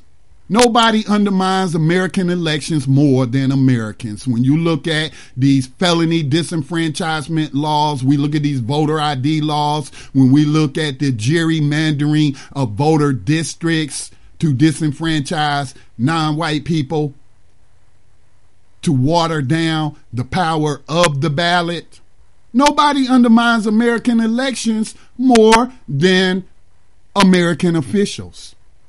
This is the hypocrisy that many people refuse to see. They got logs in their eyes, all right? So I'm going to leave it there. You can read the rest of that by pulling it up on BTRcommunity.com. It is posted in today's Thando Radio Show thread. Here's an article about Facebook. This also comes to you from the antimedia.com.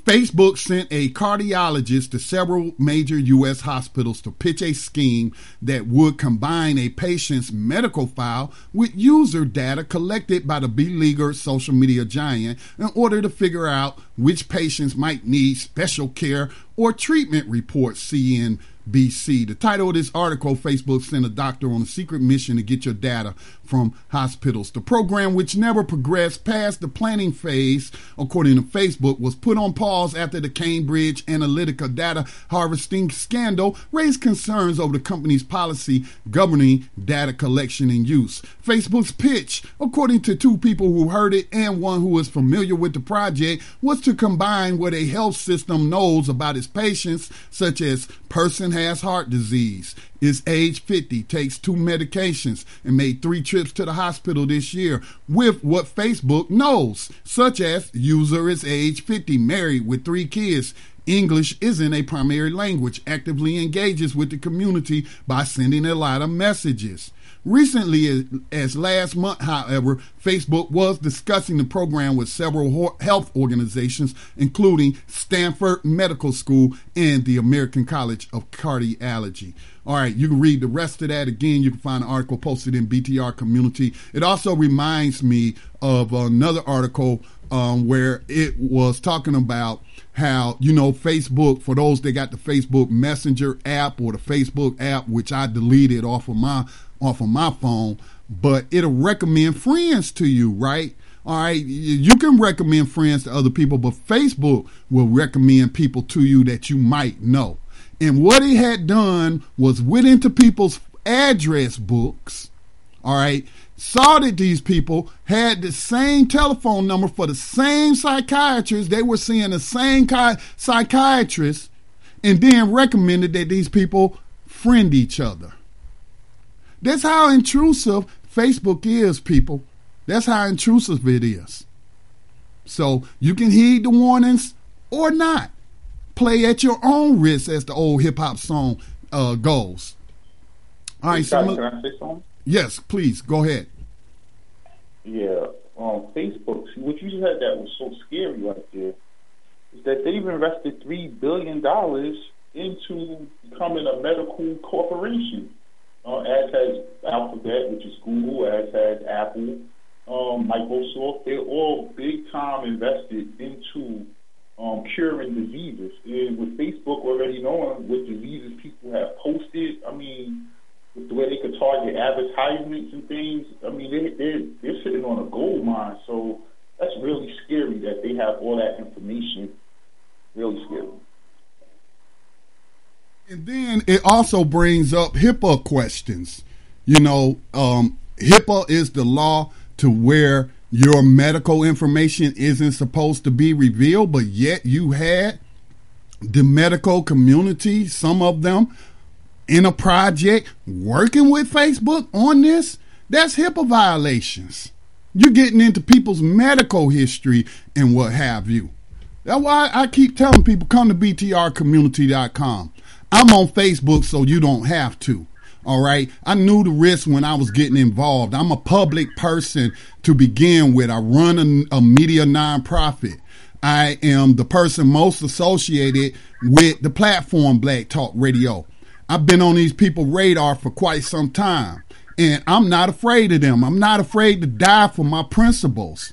So I'm on Facebook to disseminate information, but also help get people off of there by telling them about btrcommunity.com. So, use Facebook at your own risk, but don't say that we have not shared this important information about them in intruding upon your lives and spying on you and working with the government and these other corporations to know everything it is to know about you, to profile you.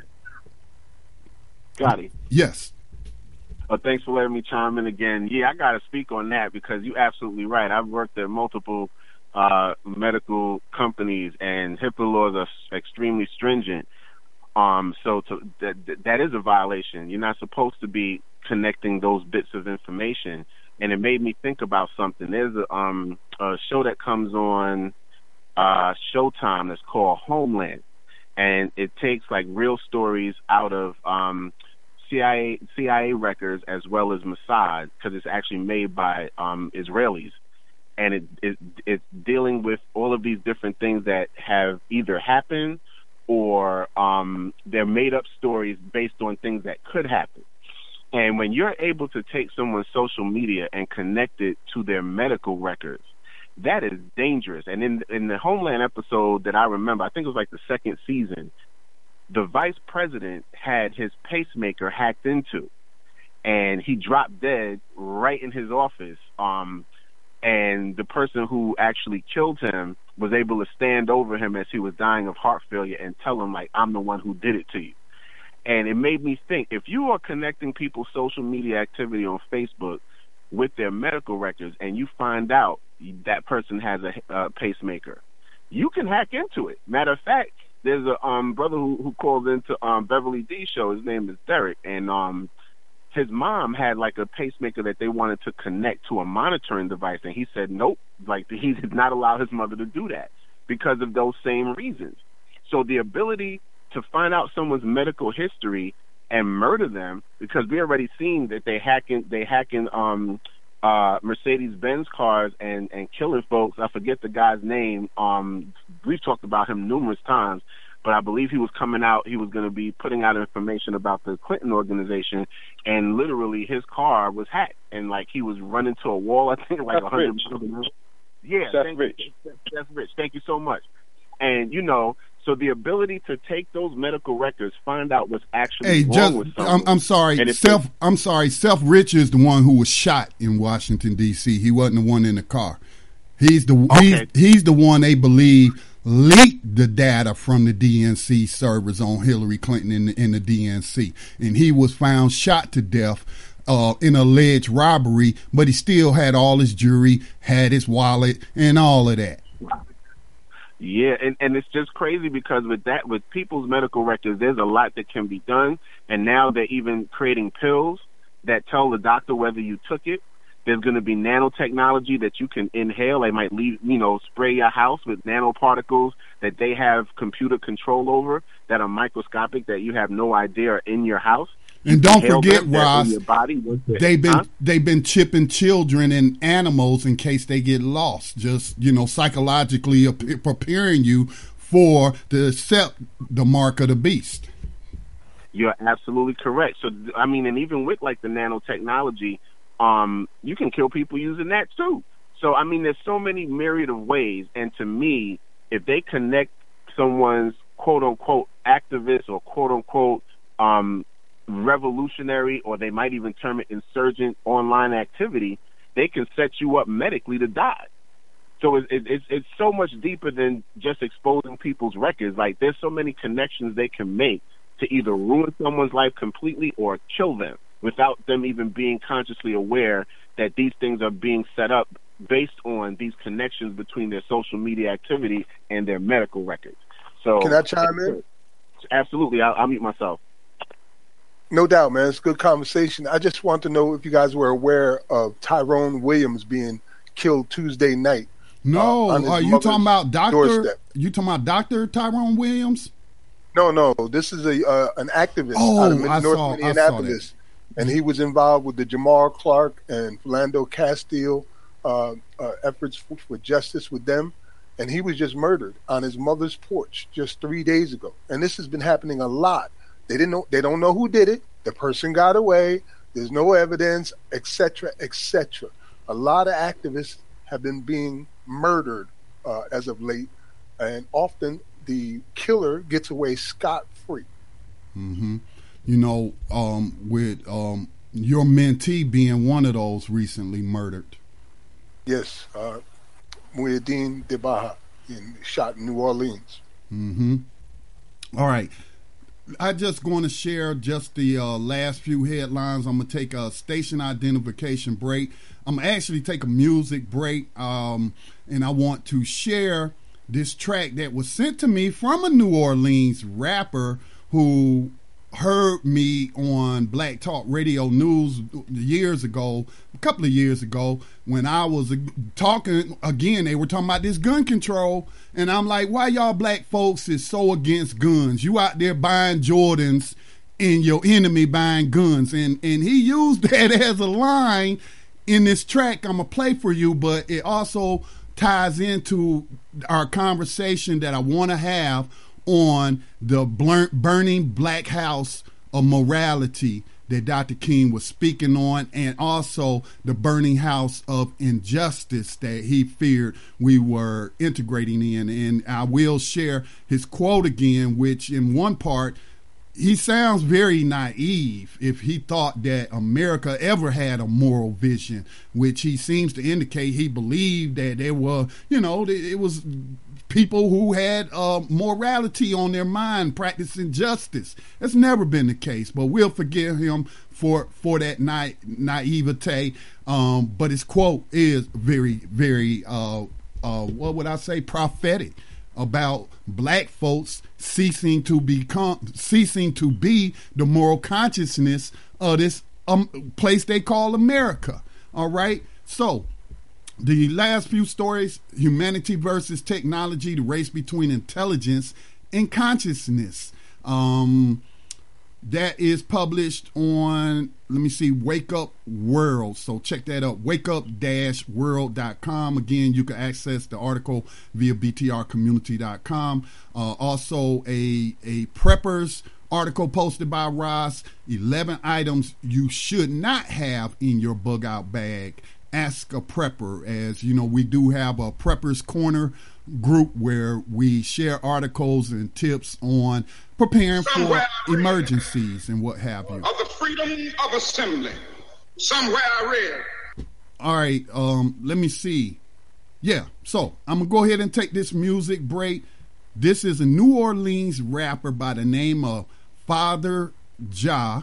Let me make sure that this will load up. One thing about what Trayvon Martin told you. Okay, that's the wrong one. That's Father Jah. Trayvon told me about creepy crackers. That's not the one I'm looking for.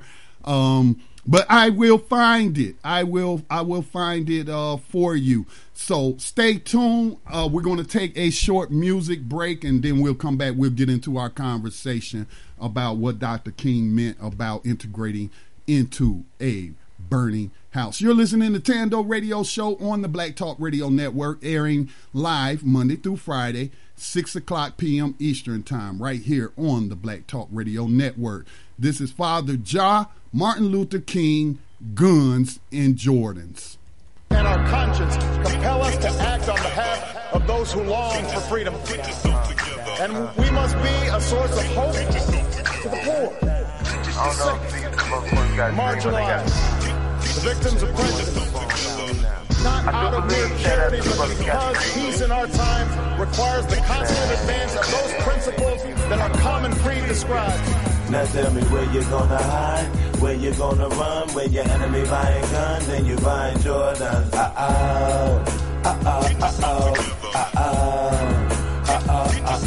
Now tell me where you gonna hide, where you gonna run, when your enemy buying guns and you buying Jordans.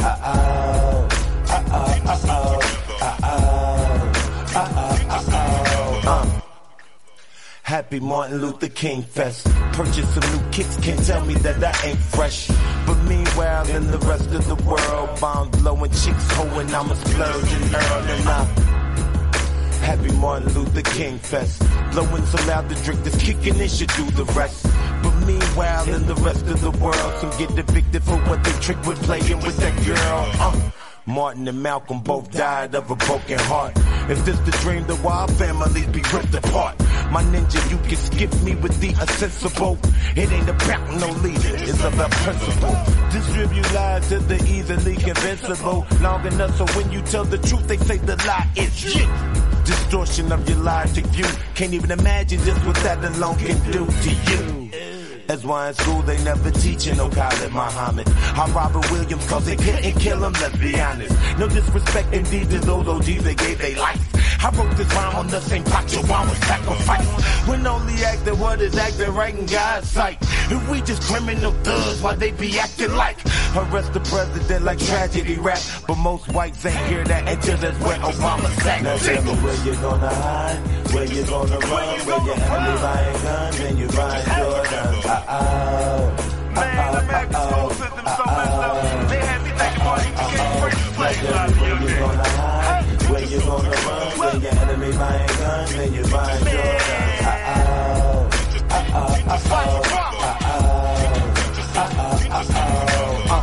See, now truthfully, I don't even expect the masses to truly feel it when super bad gamers dressed up past average. Can you dig it?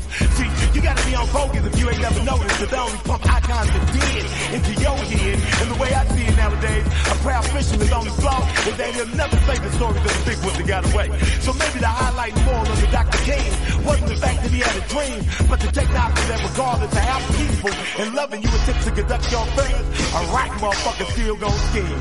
And with the right image consultant to control your rap, you too can send drones in innocent people's homes. And in the next breath, act like you got to walking in Martin Luther King's footsteps. And truth be told, I ain't making no revelations, yeah. I'm just thinking out loud. I ain't talking about nobody, I'm really talking about everybody. And at the end of the day, the only ism I swear allegiance to and my political party is bad niggas touching real things without going to jail. Anything else is only a figment of your imagination. Father Giant Drugs Beats album dropped on February 14th to make those who appreciate superior doctrine love hip-hop again. Salute. Completing his inaugural address. Sometimes these inaugural addresses can be rote affairs, but there was a lot to react to in this one. As Jeff Greenfield, who's on the set with us, noted, he tacked to the left in quite a noticeable way in this speech, calling out his desire to take action on opponents. Make Black Talk Radio your choice for digital black radio. New black media for the new millennium. And welcome back. You're listening to Thando Radio Show. My name is Scotty Reid. I'm sitting in for Dave, who will be back Monday evening to resume hosting Thando Radio Show as he's taking this much needed time off to handle some of his business. But one of the lines from that track, again, that is Father Ja. He sent me that track because he said I inspired it when I said, you know, what your enemy out there buying guns and you focused on you standing in line to buy Jordans. They standing in line to get guns. You standing in line and fighting each other to get Jordans, and that's what inspired that. But the line that really stood out to me though was when he said, you sending drones to innocent people's homes and then get to act like you walking in Dr. King's footsteps. He's talking about Obama. Obama, I think, is the pinnacle of what Dr. King warned us about when he said we were integrating into a burning house. Instead of us remaining the moral consciousness of America, the primary people producing justice, many of us have been integrated into stinking thinking to where we cheer imperialists and we cheer on those who look like us based on a skin color and not the content of their character. What kind of character sends drones to these nations that have not attacked this nation and kills people and even declares every male who is 16 years old is an enemy combatant and a military target? What kind of character is that? That's not someone with morality. What kind of moral person walks around with a kill list, and not only walks around with a kill list, but brags about it? That's your Obama. That's Barack Obama. So before I get into it, because I got some clips I want to play in support of what I'm attempting to convey to you, but let me read his quote, because context is very, very important. It's very important. So I'm going to pull up this article, and I'm going to read the quote, then I'm going to read the article. This article was published on The Final Call by Jania Butler, and this was actually published in 2014. This was following the Ferguson Rebellion, but I believe before the Baltimore Rebellion. Integrating into a burning house. Dr. Martin Luther King Jr.'s last conversation with Harry Belafonte echoed in my head as I watched the Ferguson aftermath send the country in a tailspin. I've come upon something, she's quoting King now, I've come upon something that disturbs me deeply.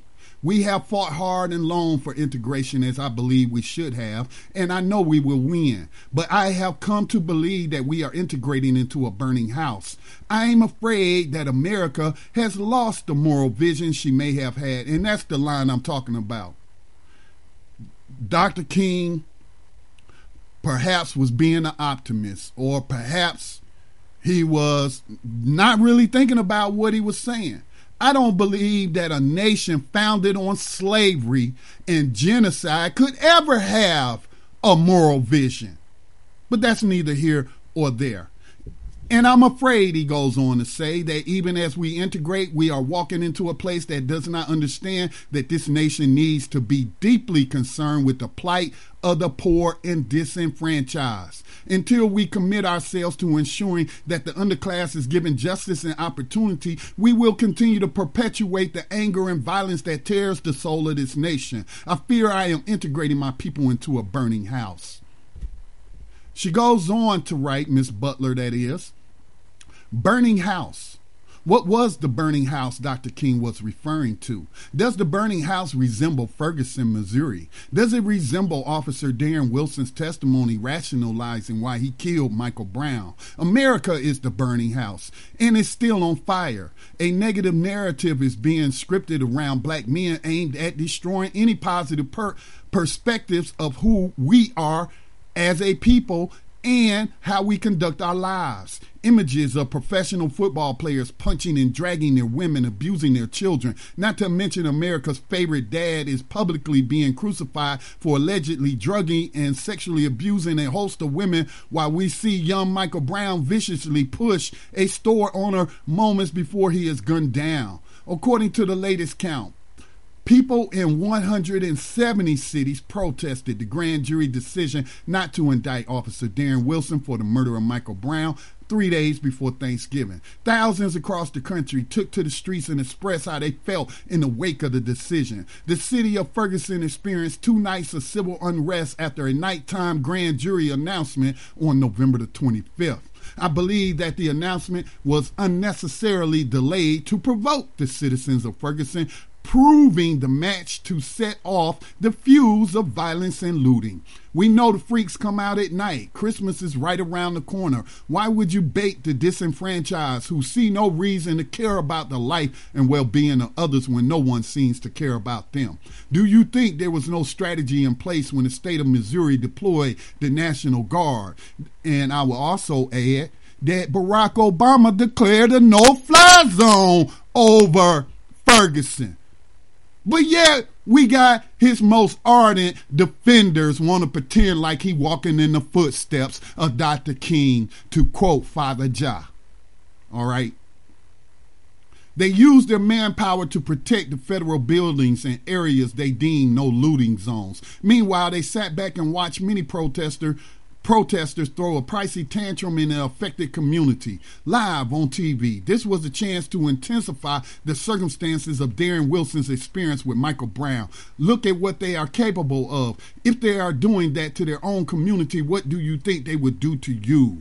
Then we finally met a calm Officer Wilson on television as he publicly shares his version of events for the first time. He was obviously coached to describe his encounter as if he were the store owner we all got a visual of Michael Brown pushing and taking cigars from. In his interview, he said he felt like a 5-year-old attempting to restrain Hulk Hogan. No, Officer Wilson, the store owner looked like a 5-year-old next to Hulk Hogan. You are 6'4". Michael Brown was also 6'4". Wilson's legal team exploited images of Michael Brown's altercation in the store. At the end of the day, Darren Wilson acted out of fear and cultural stereotypes that led him to believe his life was in imminent danger if he indeed felt that way. A 1985 Supreme Court decision places uncertain limitation on the use of deadly force. It is approved for use only when the officer reasonably believes that the action he or she is about to take is in defense of human life. This takes us back to the burning house.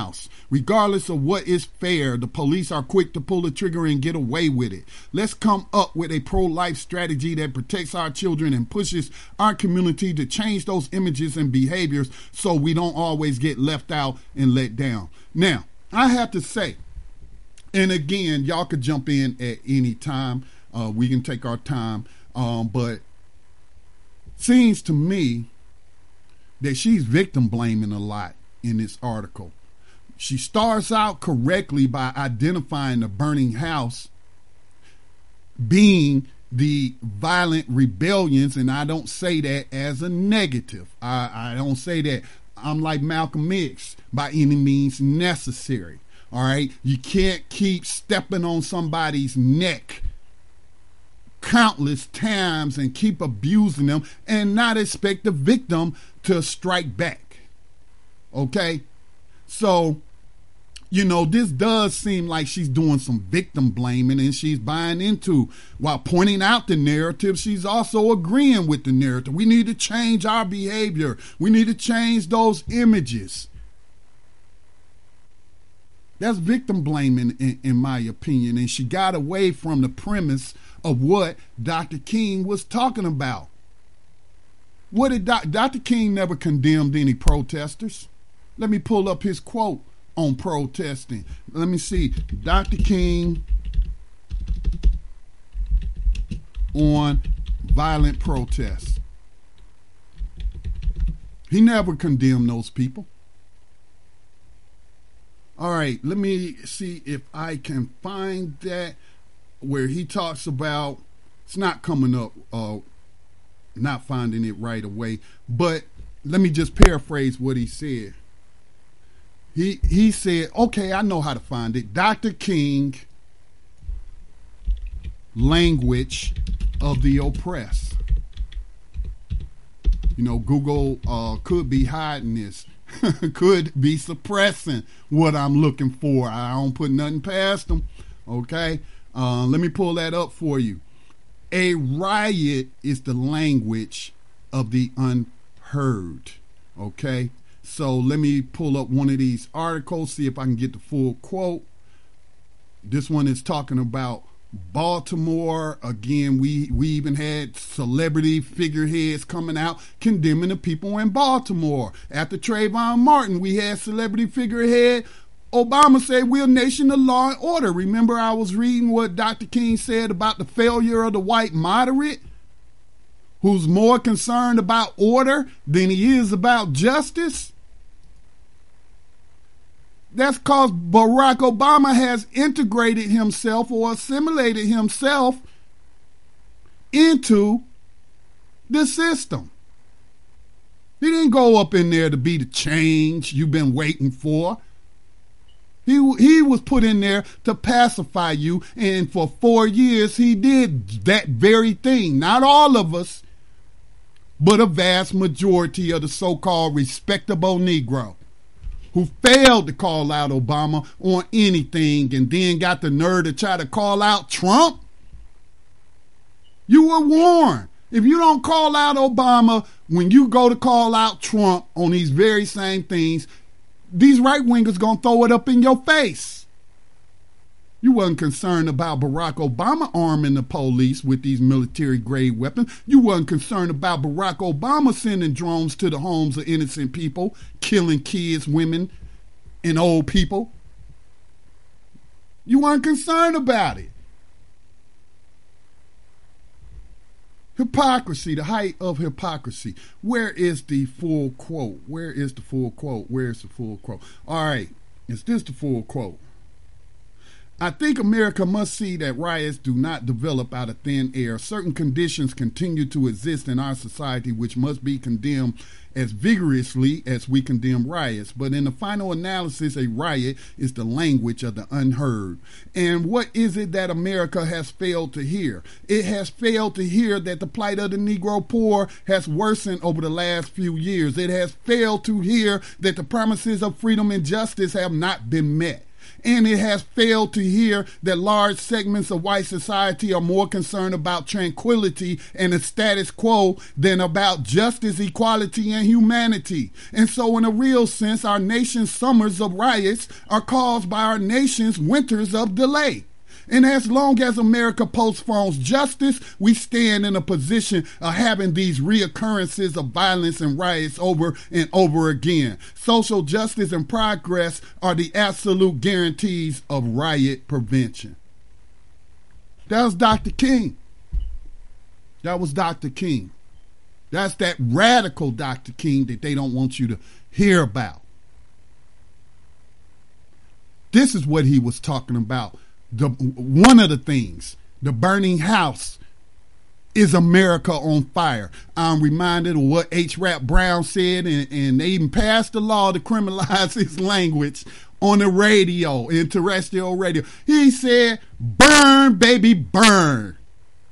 I'm also reminded of Robert F. Williams when he was prosecuted for kidnapping a white couple whose life he actually saved in Monroe, North Carolina, to the point he had to take his family and flee the country. But when he went to Cuba, Castro gave him access to a radio station to broadcast Radio Free Dixie. And on that radio broadcast, he told the oppressed to burn it down. This is history. This is documented. This is documented history. But what do the respectable Negroes of today tell us? Oh, Dr. King wouldn't want y'all to do that. Dr. King's mission was nonviolence. That ain't what Dr. King said. Dr. King said a riot is a language of the unheard. But then we got people like a so-called progressive named Nina Turner giving speeches telling you that a tactic was Dr. King's mission. How can nonviolence be a mission? Nonviolence was the tactic that he adopted at the beginning of his movement of civil disobedience to protest against taxation without representation, to protest against the lack of respect for black humanity in this country, to protest against white terrorism and systemic racism and disenfranchisement and poverty. Does someone want to chime in? Please do so. Yes, peace and love, Scotty. Thanks for taking my call again. What you're describing is something I've talked about before, and I just want to define it in case people, because not many people have heard that this term very often. You might have heard it because you're one of my elders, and of course you were in the military. But what you're describing as far as Barack Obama, what's the other one? The one that you were just talking about. Oh my gosh, he was with my Dr. John King. Lewis. Yeah, John Lewis. All of these people. You're describing a fifth column, and I've talked about fifth columnists. So a fifth column is any group of people who undermine a larger group from within, usually in favor of an enemy group or nation.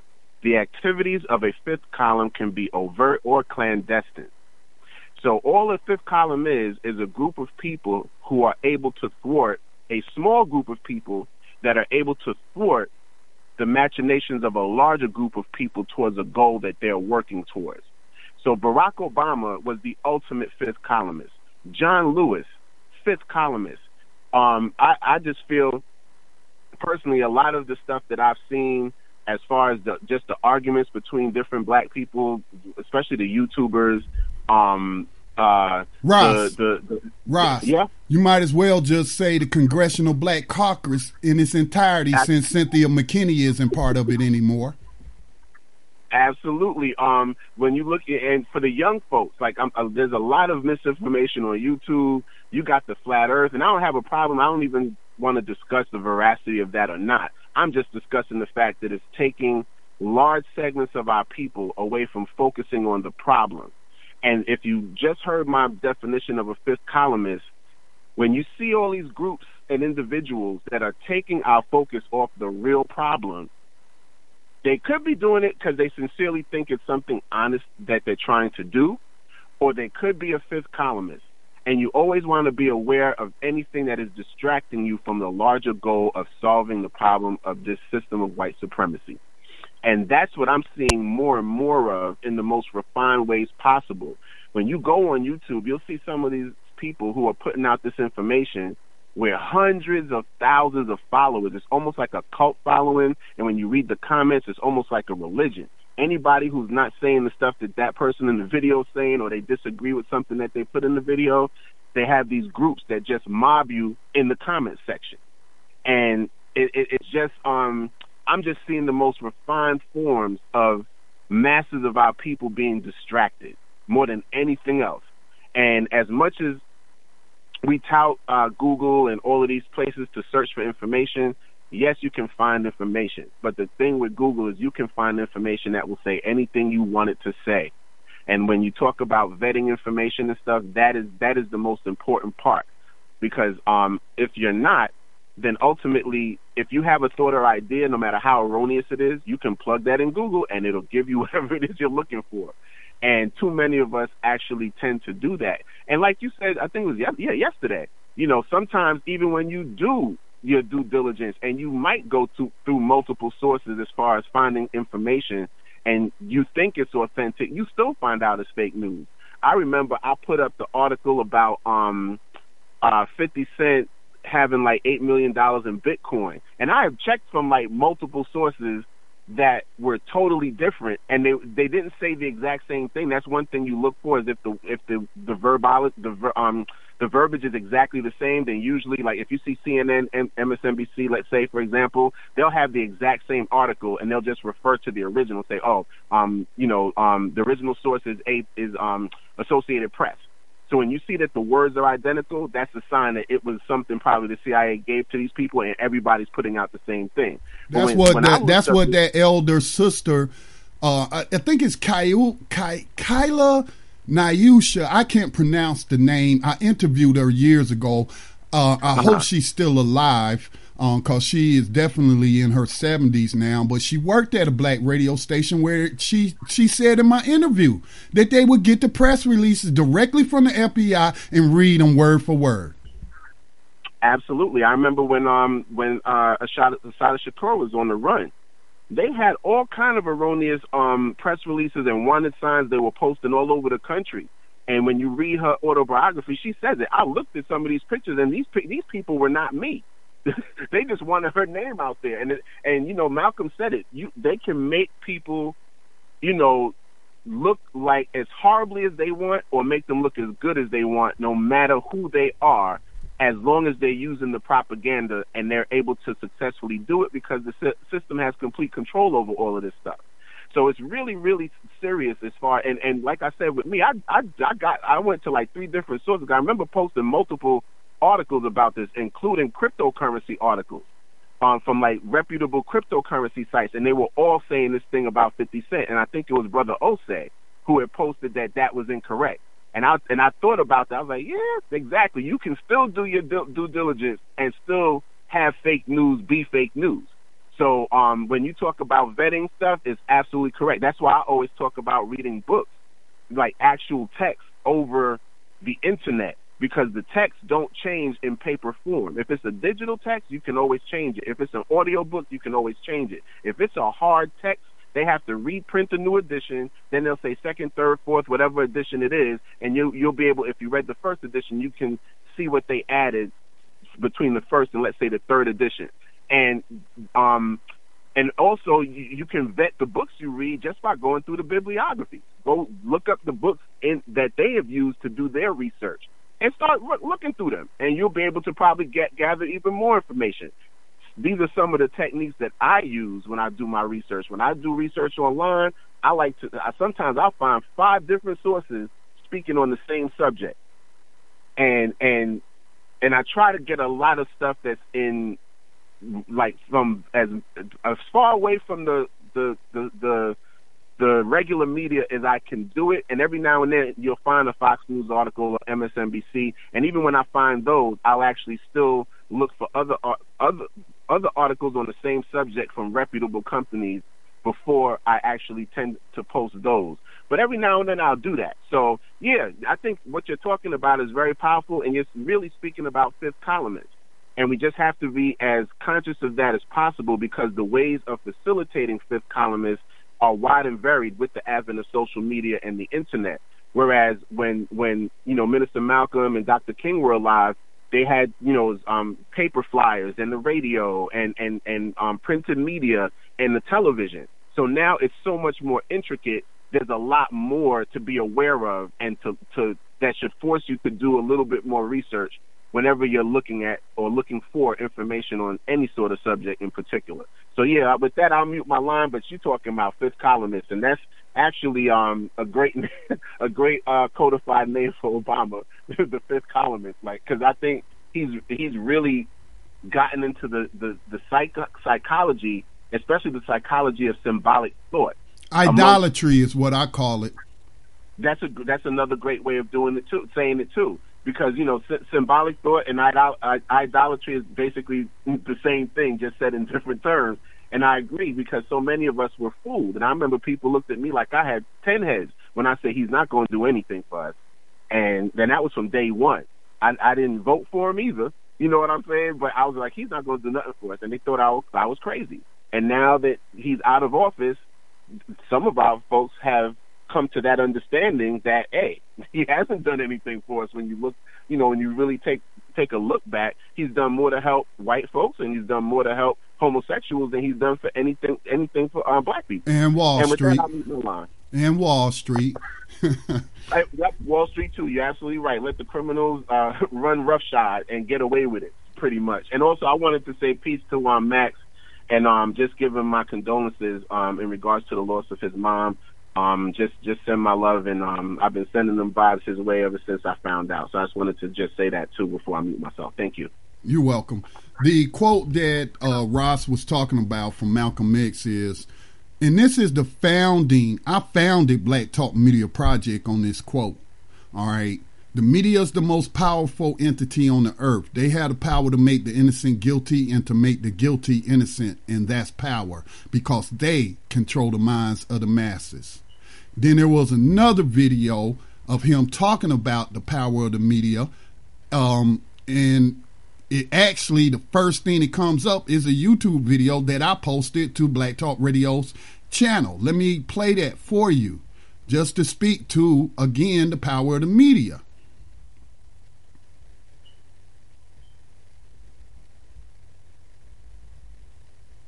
So instead of legislation, in my opinion, it takes education. The whites have to be re-educated so that the racism that they have in their heart can be eliminated, and our people have to be re-educated so that we will know how to do something for ourselves instead of waiting for others to do it for us all the time. Well, how will that re-education be brought about? Well, just as in World War II, this country could use its news media to propagandize and make the whole American public love the Germans and the Japanese, rather love the Russians and the Chinese, and hate the Germans and the Japanese.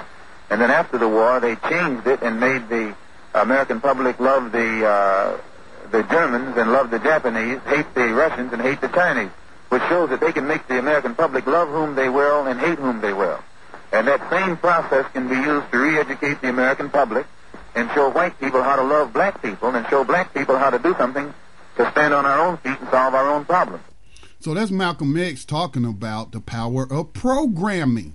They don't call it television programming for no reason. They don't call it radio programming for no reason.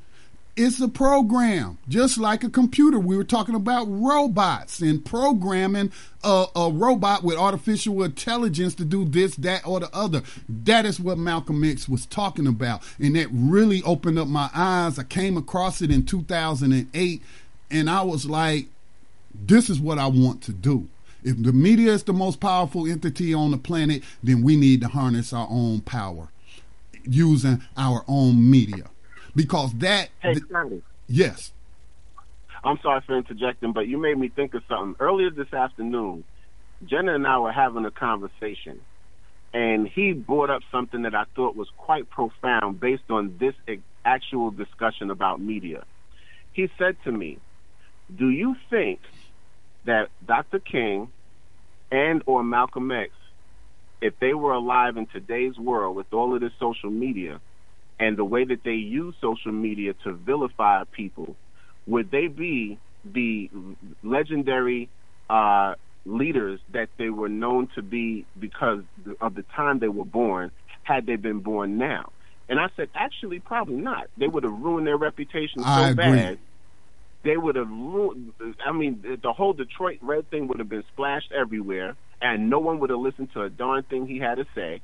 Dr. King would have been touted as a womanizer and every other name they could think of. They'll probably find, if the FBI truly had these tapes, which they say they did, they would have put those tapes on the internet and had them play for everybody, and no one would have listened to anything he had to say if they were alive today. That was my opinion, and he agreed with me. And I kind of agree with that, too. We would hope not, but based off of the evidence we see now and the way they have assassinated people's character and just the whole Russian narrative, that fake Russian interference narrative, yes, I agree with that assessment. Okay, I just wanted to toss that out there because I was just like, the way things are, and especially just with how gullible just people in general, but especially us, black people, because as victims, we have access to the most low-quality information because we're the ones they're trying to dominate. And we tend to latch on to everything that we see the masses of white people latch on to. They're the barometer for what we follow in a lot of ways as far as a collective people. So as a result, I that was my assessment of it, and I just wanted to toss it out there, and I'm glad that you were able to see and understand where I was coming from with that, because I really don't think they would be the people that we know them to be and love them to be in today's day and age. They would have just been lost in the sauce with a whole bunch of other people, and they would have used any mistakes that they made to completely lambast them and put them in a position where they will be completely ineffective as far as reaching the masses of people. And that kind of takes me back to what I was saying about the fifth columnist and just all of these different people that are being propagated on different social media sites, on different TV shows, on YouTube and all of this stuff. And these things are taking our attention away from the real problem. And if you look at the Roman Colosseum, that's what it was for. When they wanted to do things without the Roman people being in the know, they would have the Colosseum fights with the gladiators fighting lions and them killing each other all day. And while the people were caught up in that, they were doing things politically to dominate and control them in ways that they weren't aware of until it's too late. And to me, that's what the social media is. That's just what the modern television situation is. That's what I call them the so-called black conscious wars that are taking place on YouTube. All of that stuff is all gladiator fodder to take our attention off solving the problem. Thank you. I'll mute my line. Right. And to that, speaking to what you're talking about, I posted some responses I made to fifth columnists, black fifth columnists, like that are showcased by the mainstream media. So, listen, what I'm about to say now is not a defense of Bernie Sanders. Bernie Sanders is a Zionist. He supports Zionist Israel. He even voted to arm Israel to slaughter Palestinians. So I'm not naive when it comes to Bernie Sanders. But with that said, some of the policy positions that he took during 2016 would have absolutely benefited black people. The free college universities, public colleges and universities being tuition free. Still got to pay for your books and whatnot, but tuition free since your tax dollars are already going towards these institutions to begin with. That would benefited black and poor people the most. He was for that. I even heard black people on this network, on one particular show, I'm not going to say any names, but some of the guests on those shows were saying things like, because they were all supporting the racist super predator by the name of Hillary Clinton, and saying when she was shooting down and the Democratic machine was shooting down his proposal for free tuition at public colleges and universities, I'm hearing black people saying, oh, black people just want something for free. We always want to beg for this and beg for that. All right. But Dr. King, and I'm going to play this clip for you right now, what Dr. King was telling you. Okay. Let me read what I wrote. The DNC primary between Clinton and Sanders exposed just how a majority of black voters spoke out against policies like free college education, which was given to white people all the way up to the 60s and in some places during the 70s and 80s. Obama was also against reparations, something that King was for. Let me play this clip for you. At the very same time that America refused to give the Negro any land, through an act of Congress, our government was giving away millions of acres of land in the West and the Midwest, which meant that it was willing to undergird its white peasants from Europe with an economic floor. But not only did they give the land, they built land-grant colleges with government money to teach them how to farm. Not only that, they provided county agents to further their expertise in farming. Not only that, they provided low interest rates in order that they could mechanize their farms. Not only that, today many of these people are receiving millions of dollars in federal subsidies not to farm, and they are the very people telling the black man that he ought to lift himself by his own bootstraps. And this is what we are faced with. And this is the reality. Now, when we come to Washington in this campaign, we are coming to get our check. He's talking about reparations there, okay? But just think of that. Here's Dr. King telling people, the very people who want to misuse and abuse his name and misrepresent his policies during the 2016 campaign, telling black folks not to support Bernie Sanders' position of free tuition for colleges and universities, telling us we begging, okay? Telling us we just want something for free. I heard this from so-called educated black people on this very network on one of the programs. Some of their guests were pushing this, and it wasn't just on their program. It was all over social media. These people were being programmed with these talking points by the Clinton campaign. I mean, that's like getting you to practice racism against yourself. That's the burning house of immorality. Here it is, black former victims of slavery, known as the Buffalo Soldiers, risked their lives in the U.S. Cavalry. Unfortunately, but again, we have to look at things in the context of what they was dealing with. They, just like me, saw the military as the only way to rise above the institutional racism and lack of opportunity, so they joined the military. They were already in the military from putting down these Confederates. We freed ourselves.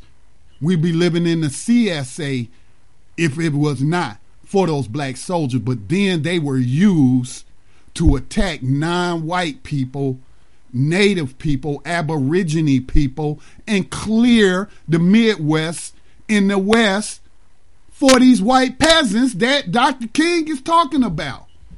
And you want to say we want something for free? The only reason you got what you got is because of us. Same is true with the American Revolution. They were losing until they finally allowed black people to get into it. Now, I don't want to get off track and discuss the psychology of why would you side with the colonists over the British when the British are the one. They still white supremacists, but at least they was offering you freedom if you help them put down these colonists, just like you put down these slavers in the South. But the West was won not, by the gun. You often hear the West was won by the gun, but that gun was in the hands of Buffalo Soldiers. Okay? So how can you then say we want something for free? Ain't we paid enough for it? Haven't our ancestors paid enough in blood for it? Blood, sweat, and tears? Haven't we risked our lives for this nation? If you ask me, we should be exempt from paying taxes. We paid enough already. But getting back to the fifth columnist, as Ross brought up, a couple of them on Twitter, showcased by mainstream media, got the little blue check mark by their name on Twitter. Bernie Sanders said something very true about Barack Obama. The context in which he was speaking was that Barack Obama was a poor leader, that the Democrats lost hundreds of seats because Barack Obama wasn't sharing his fundraising capabilities down the ballot with state parties. And Hillary Clinton did the same thing.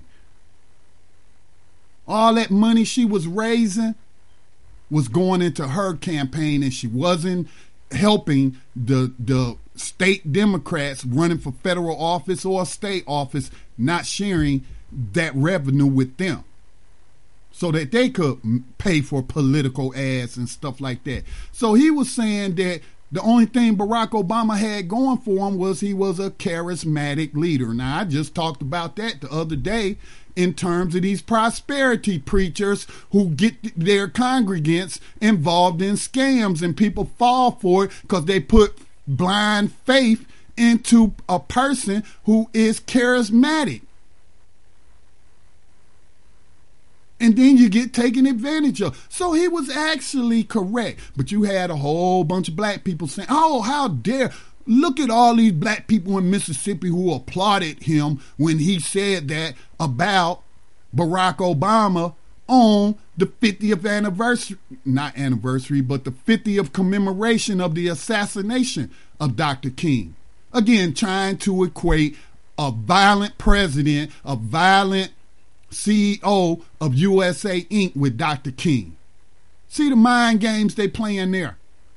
This man ain't walked in the footsteps of Dr. King, but here's Kirsten West Savali. Say it ain't so. You mean to tell me that black people in Mississippi didn't boo him off the stage and put a root on him like some would have us believe? I'm shocked. I tell you, shocked. In my response to Kirsten West Savali, Obama was not different than any of the other presidents who covered up crimes of the state, did nothing to address institutional racism or in reducing the prison population. The only things his fanatics can cite is Obamacare, which is an insurance scam giveaway to corporations. Name something else among his accomplishments that's positive for all people, and then specifically for the people who put him in office. Black people, black voters. Another fifth columnist, Bakari Sellers, said, y'all can defend Bernie all you want on MLK 50. His lack of self-awareness and arrogance in dismissing 44 is wild. In my response to Mr. Sellers, and you can defend Clinton and Obama for turning Libya into a huge slave market because they supported terrorists to overthrow the most progressive and prosperous nation in Africa all you want. MLK would have been speaking out against Obama's war machine and his covering up of torture. That's your fifth columnist, whose job is to integrate you into a burning house of immorality. Did somebody else have a comment that they wanted to make?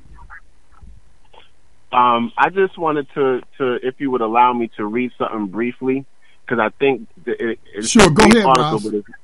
Okay, it's one of my favorite ones I've ever, and I found this when I was like in my late teens, early 20s, and it's something that it stuck with me because of how powerful what it says is. So it's called How to Control People. And I posted it on BTR Community as well. I posted it in the thread on Thando, and then another thread too by Charlie Reese. And it says the difference between true education and vocational training has been cleverly blurred. There are a few tips on how smart people can control other people. If any of this rings a bell, well, then wake up. The first principle of people control is not to let them know you are controlling them. If people knew, this knowledge will breed resentment and possibly rebellion, which would then require brute force and terror, an old-fashioned, expensive, and not 100% certain method of control. It is easier than you think to control people indirectly, to manipulate them into thinking what you want them to think and doing what you want them to do. One basic technique is to keep them ignorant. Educated people are not as easy to manipulate. Abolishing public education or restricting access to education would be the direct approach. That would spill the beans. The indirect approach is to control the education they receive. It is possible to be a PhD, doctor, lawyer, businessman, journalist, or an accountant, just to name a few examples, and at the same time be an uneducated person. The difference between true education and vocational training has been cleverly blurred in our time so that we have people successfully practicing their vocations while at the same time being totally ignorant of the larger issues of the world in which they live. The obvious symptom of their absence of original thought, ask them a question and they'll end up reciting what someone else thinks or thought the answer was. What do they think? Well, they never thought about it. Their education consisted of learning how to use the library and cite sources. That's now, to me, that's reminiscent of the internet and Google today. That greatly simplifies things for the controller because with lots of money, university endowments, foundation grants, and ownership of media, it is relatively easy to control who they will think of as authorities to cite in lieu of doing their own thinking. You talked about this not too long ago, Scotty. Another technique is to keep them entertained. Roman emperors did not stage circuses and gladiator contests because they didn't have television. We have television because we don't have circuses and gladiator events. Either way, the purpose is to keep the people's minds focused on entertainment, sports, and peripheral political issues. This way you won't have to worry that they will ever figure out the real issues that allow you to control them. Just as a truly educated person is difficult to control, so too is an economically independent person. Dave talks about that.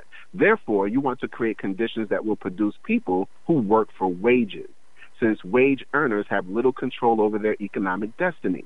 You'll also want to control the monetary, credit, and banking systems.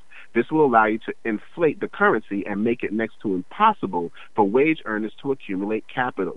You can also cause periodic deflation to collapse the family businesses, family farms, and entrepreneurs, including independent community banks. To keep trade unions under control, you just promote a scheme that allows you to shift production jobs out of the country and bring back the products as imports. It's called free trade. This way you will end up with no unions or docile unions. Another technique is to buy both political parties so that after a while people will feel that no matter whether they vote for candidate A or candidate B, they'll get the same policies. This will create great apathy and a belief that the political process is useless for effecting real change. Pretty soon you'll have a population that feels completely helpless and thinks the bad things happening to them are nobody in particular's fault, just the result of global forces or evolution or some other disembodied abstract concept. If necessary, you can offer scapegoats. Then you can bleed them dry without having to worry overly much that one of them will sneak into your house one night and cut your throat. If you do it right, they won't even know whose throat they're cutting. That's the end. Wow. Powerful. I found that at about 19, I believe, if I remember correctly, and I saved it. I'm now 44. I've saved it all this time. I actually cited a section of that in a piece that I wrote on education that Sister Pam, that's on the cows, regularly put on her website. And it's been one of my top articles of all my life because of exactly what I just read to you. It just lays out the world that we live in and have been living in ever since we encountered these subhuman beings that we call colonizers. Thank you so much for letting me read that, brother. I'll mute myself. One of the other things I want to speak on is, I want to hear from Dr. King. I got a clip from Roland S. Martin. But the timing when this was published after Obama was out of office. You didn't hear black showcase people calling out the violence of the U.S. government when Barack Obama. So again, this isn't to attack Obama. This is to perhaps get us as a collective, the black collective, to do some self-reflection and realize that we are the prophetic people that Dr. King spoke about when he feared us being integrated into a burning house. Again, he was not speaking out against integration, which simply means that if I'm paying taxes, I ought to be able to participate fully in this system that I am financially supporting, not only with my tax dollars, but with my body when you draft me or I volunteer to go off and fight your wars while war is being waged against me right here at home. Okay? But Dr. King realized how he gonna tell people to be nonviolent in their protests. And again, he moved away from that when he started saying a riot is the voice of the unheard, and gave you the reasons because of injustice. And he talked about that in the context of the burning house of injustice. All right. But he said, I cannot speak out against violence without calling out my own government. And I remember during Reagan administration, I remember during the Bush administration, the first Bush, then the second Bush, Bill Clinton sandwiched in between. I was in the military. I actually was within the military in 1987. Reagan was still in office. I was only 20 years old with a lot to learn. And how the so-called left was so against these wars, except for one of their guys is in office. That's what the scripture talks about. A double-minded man is unstable in all his ways. That means that you on the fence. You ain't took no position on nothing. You have not taken a principled position. The things that you call out as evil are you're calling good when your guy, or who you think is your guy, is in office. So I'm going to play this 5-minute clip from Roland Martin highlighting Dr. King speaking out against the violence of the state, which Barack Obama's administration surely escalated in many ways. But I wonder why Roland Martin wasn't talking about the violence of the state when Obama was in office. Let me play the roll of clip. Here, Dr. King points out the obvious conflict with his very own nonviolent movement at home, while the U.S. government perpetuates violence in the Vietnam War. Joining us via FaceTime to discuss is the senior minister at the very church where Dr. King delivered this powerful speech. Welcome, Reverend Dr. Amy Butler of Riverside Church in New York. Thank you. So glad that you are with us. Still on our panel, we have Greg Carr, Brandon Cooper, Avis Jones-DeWeaver, and Kim Keenan. First, going to you, Dr. Butler, what is it like to be just right now at the helm of leadership in a place where so much history took place? Well, you can't step into the pulpit every Sunday morning without feeling the witness of those who have gone before you. Surely that Riverside Church is a place where so many have called for justice and peace. And this call is even more important now than perhaps ever before. What is it like on a Sunday, I would say? Do you have a mix of people who are coming because Dr. King was once there and the people who are just part of the regular parishioners? How much of your audience is people who are trying to get a snippet of history? Well, I think no one can step into the nave of the Riverside Church without being, aware of these voices who have come before and have called for justice. But I just saw Dr. Barber on your show. He was with us on Sunday. We want our pulpit to be a living pulpit where we raise up voices of those who have gone before, but also raise our own voices to speak to the matters of our own time.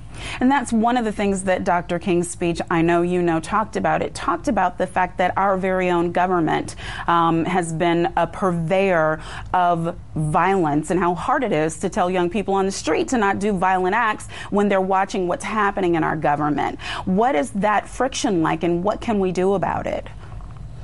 Well, some people say that religion and politics shouldn't mix, but if you're not being political in your pulpit, then something is wrong, because the mandates of our faith speak to the violence in our society, but also being perpetrated by our government. I mean, Dr. King was very concerned that, our government was especially exploiting young black men, sending them to Vietnam to perpetrate violence in the name of the United States government, and coming back to become victims of violence and racism in our own system. And that systemic racism continues in our country, and we have to speak out. Absolutely right. Dr. Carr, we're looking at young black males who are still disproportionately serving in the military or being sent to jail or dying on the streets. Not a lot left in between. No, I mean, when King spoke to these young brothers and sisters in the wake of the long, hot summers of 66 and 67, they looked at him and said, they're sending my family to Vietnam. I mean, and in some ways, that may be why young people have turned many from the church. I mean, when you take a stand, you have to be prepared not only to suffer consequences, but what you will also do is inspire people of common goodwill to join you. Maybe if our churches took these types of political stands, they might see more young people in those pews on Sunday morning. That's a good point. Avis. Absolutely. And I also fear that with this psychopath in chief in office, that he is really moving us towards a new war, a new escalation in violence. And so now more than ever, we really need to be active in order to let our representative know that, no, we will not stand for this. To me, that's the only thing that he could really do, frankly, to sort of save his presidency, to incite some sort of violence to get people to rally around him in spite of his total incompetence. How can we speak to the legislature, Brandon? Shannon? Yeah, I'll say two things. There was a previous president that really escalated the war as well. Don't forget that. You know, increasing bombings in Somalia and Yemen. Can I not be interrupted? I always try to speak. I'll be real quick. If we can talk about, I always get interrupted. I love 30 it. seconds. Yes, 30 seconds. Thank you. You like to cherry pick Dr. King's words, one words that I like to reflect on that has not been talked about today. He said that the GOP is not the party of the God Almighty, neither is the Democrat Party. They both have weaknesses, and that he was not bound to either party. Right. And so even Dr. Carr said earlier, this issue goes beyond politics. And I hate that sometimes it goes and always is Republican, Democrat. It's not about that. We can be, I side with Rand Paul. I know you don't like him on some issues, but I side with him on foreign policy. There's definitely things we can do to pull back our foreign policy and invest some more in our country. Kim? Well, you know, John F. Kennedy is cited in this speech, too, and people don't remember that. But he said, those who make peaceful revolution impossible will make violent revolution inevitable. Mm-hmm. And I think that's what this comes down to. This violence begets violence, and we're talking about, you know, killing everybody we can and because America's first, but we're not thinking about the fact that that's going to beget more of it. And what we need to be doing is working on our, hey, if we get our stuff right, it'll be right everywhere else in the world. Mm-hmm. Absolutely right. Thank you so much, Reverend Dr. Amy Butler, for joining us. A peaceful protest turned deadly. 37-year-old black man was shot and killed by Baton Rouge police. Your hands are in the air, and you still get shot by the cops. Oh, my God, please don't tell me. All right, I'm going to stop it there. Now, this was published, and y'all know Roland don't have his show no more. And I have my issues with Roland, but at the same time, you know, we're not going to be in 100% agreement with everyone on everything. But his was one of the few shows that did speak out consistently on the issues of state-sponsored violence against us within this colony, behind these enemy lines of USA, Inc. But I'm going to tell you, they were talking about Donald Trump. This was published last year. They were talking about Donald Trump. Now, think about Donald Trump saying we need to pull our troops out of Syria, and then these very same Democrats, these so-called left-leaning people, are saying that Donald Trump's making us weaker, and he's gonna allow terrorists to do this, that, and the other.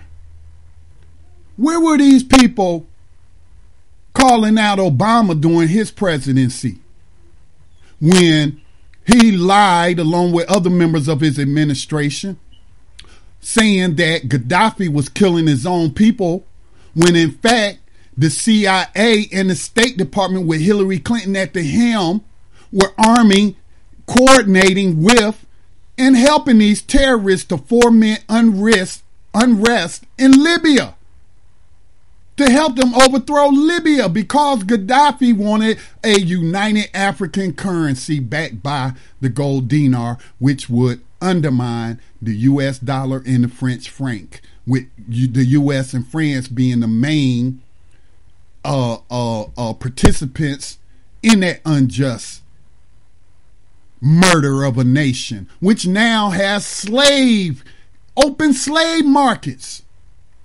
And again, the shame, some people, they know no shame though, of one of Dr. King's own children on the 50th anniversary on the March of Washington, while Libya was going on being bombed into the Stone Ages, stood on the steps of the Lincoln Memorial and said, "Let freedom ring in Libya," with Obama sitting off to the side clapping. Where were these people? Where was your morality? Where was your outrage? Where was your speaking out against war then? When he started arming those terrorists in Syria and pushing through on a long-standing policy in the United States before he even thought about running for president, of overthrowing Libya. Where was these people then? Why weren't these people telling him to pull? It's time to bring the troops home out of Iraq, Afghanistan, Somalia, and other parts of Africa where the U.S. has a presence? Where were these people? This is hypocrisy. It's easy to point the finger at Donald Trump. But what was the alternative you were saying that black people should support? Hillary Clinton. who broke U.S. law when she stood in Tripoli after the terrorists had secured that area and said, we can't wait till you capture or kill him. And I'm thinking about here Obama is held up as this great diplomat. That man wasn't no diplomat. Gaddafi wrote him a letter referring to him as a son of Africa and saying, don't believe these reports. We're not killing our own people. We're putting down terrorists. My son, let us talk. Obama ignored it and continued with the mission of destroying Libya. So that's what I'm saying to you today. This isn't necessarily a personal attack on Barack Obama. It's just a statement of truth. It's a statement of fact that we got a bunch of hypocrites among us, a bunch of fifth columnists, as Ross has stated, that we are the very embodiment collectively of what Dr. King feared of us integrating into a burning house, meaning we have become part and parcel to the colonization of the rest of the planet. Hey, Scotty. Yes. Hey, peace and love. Yeah, man.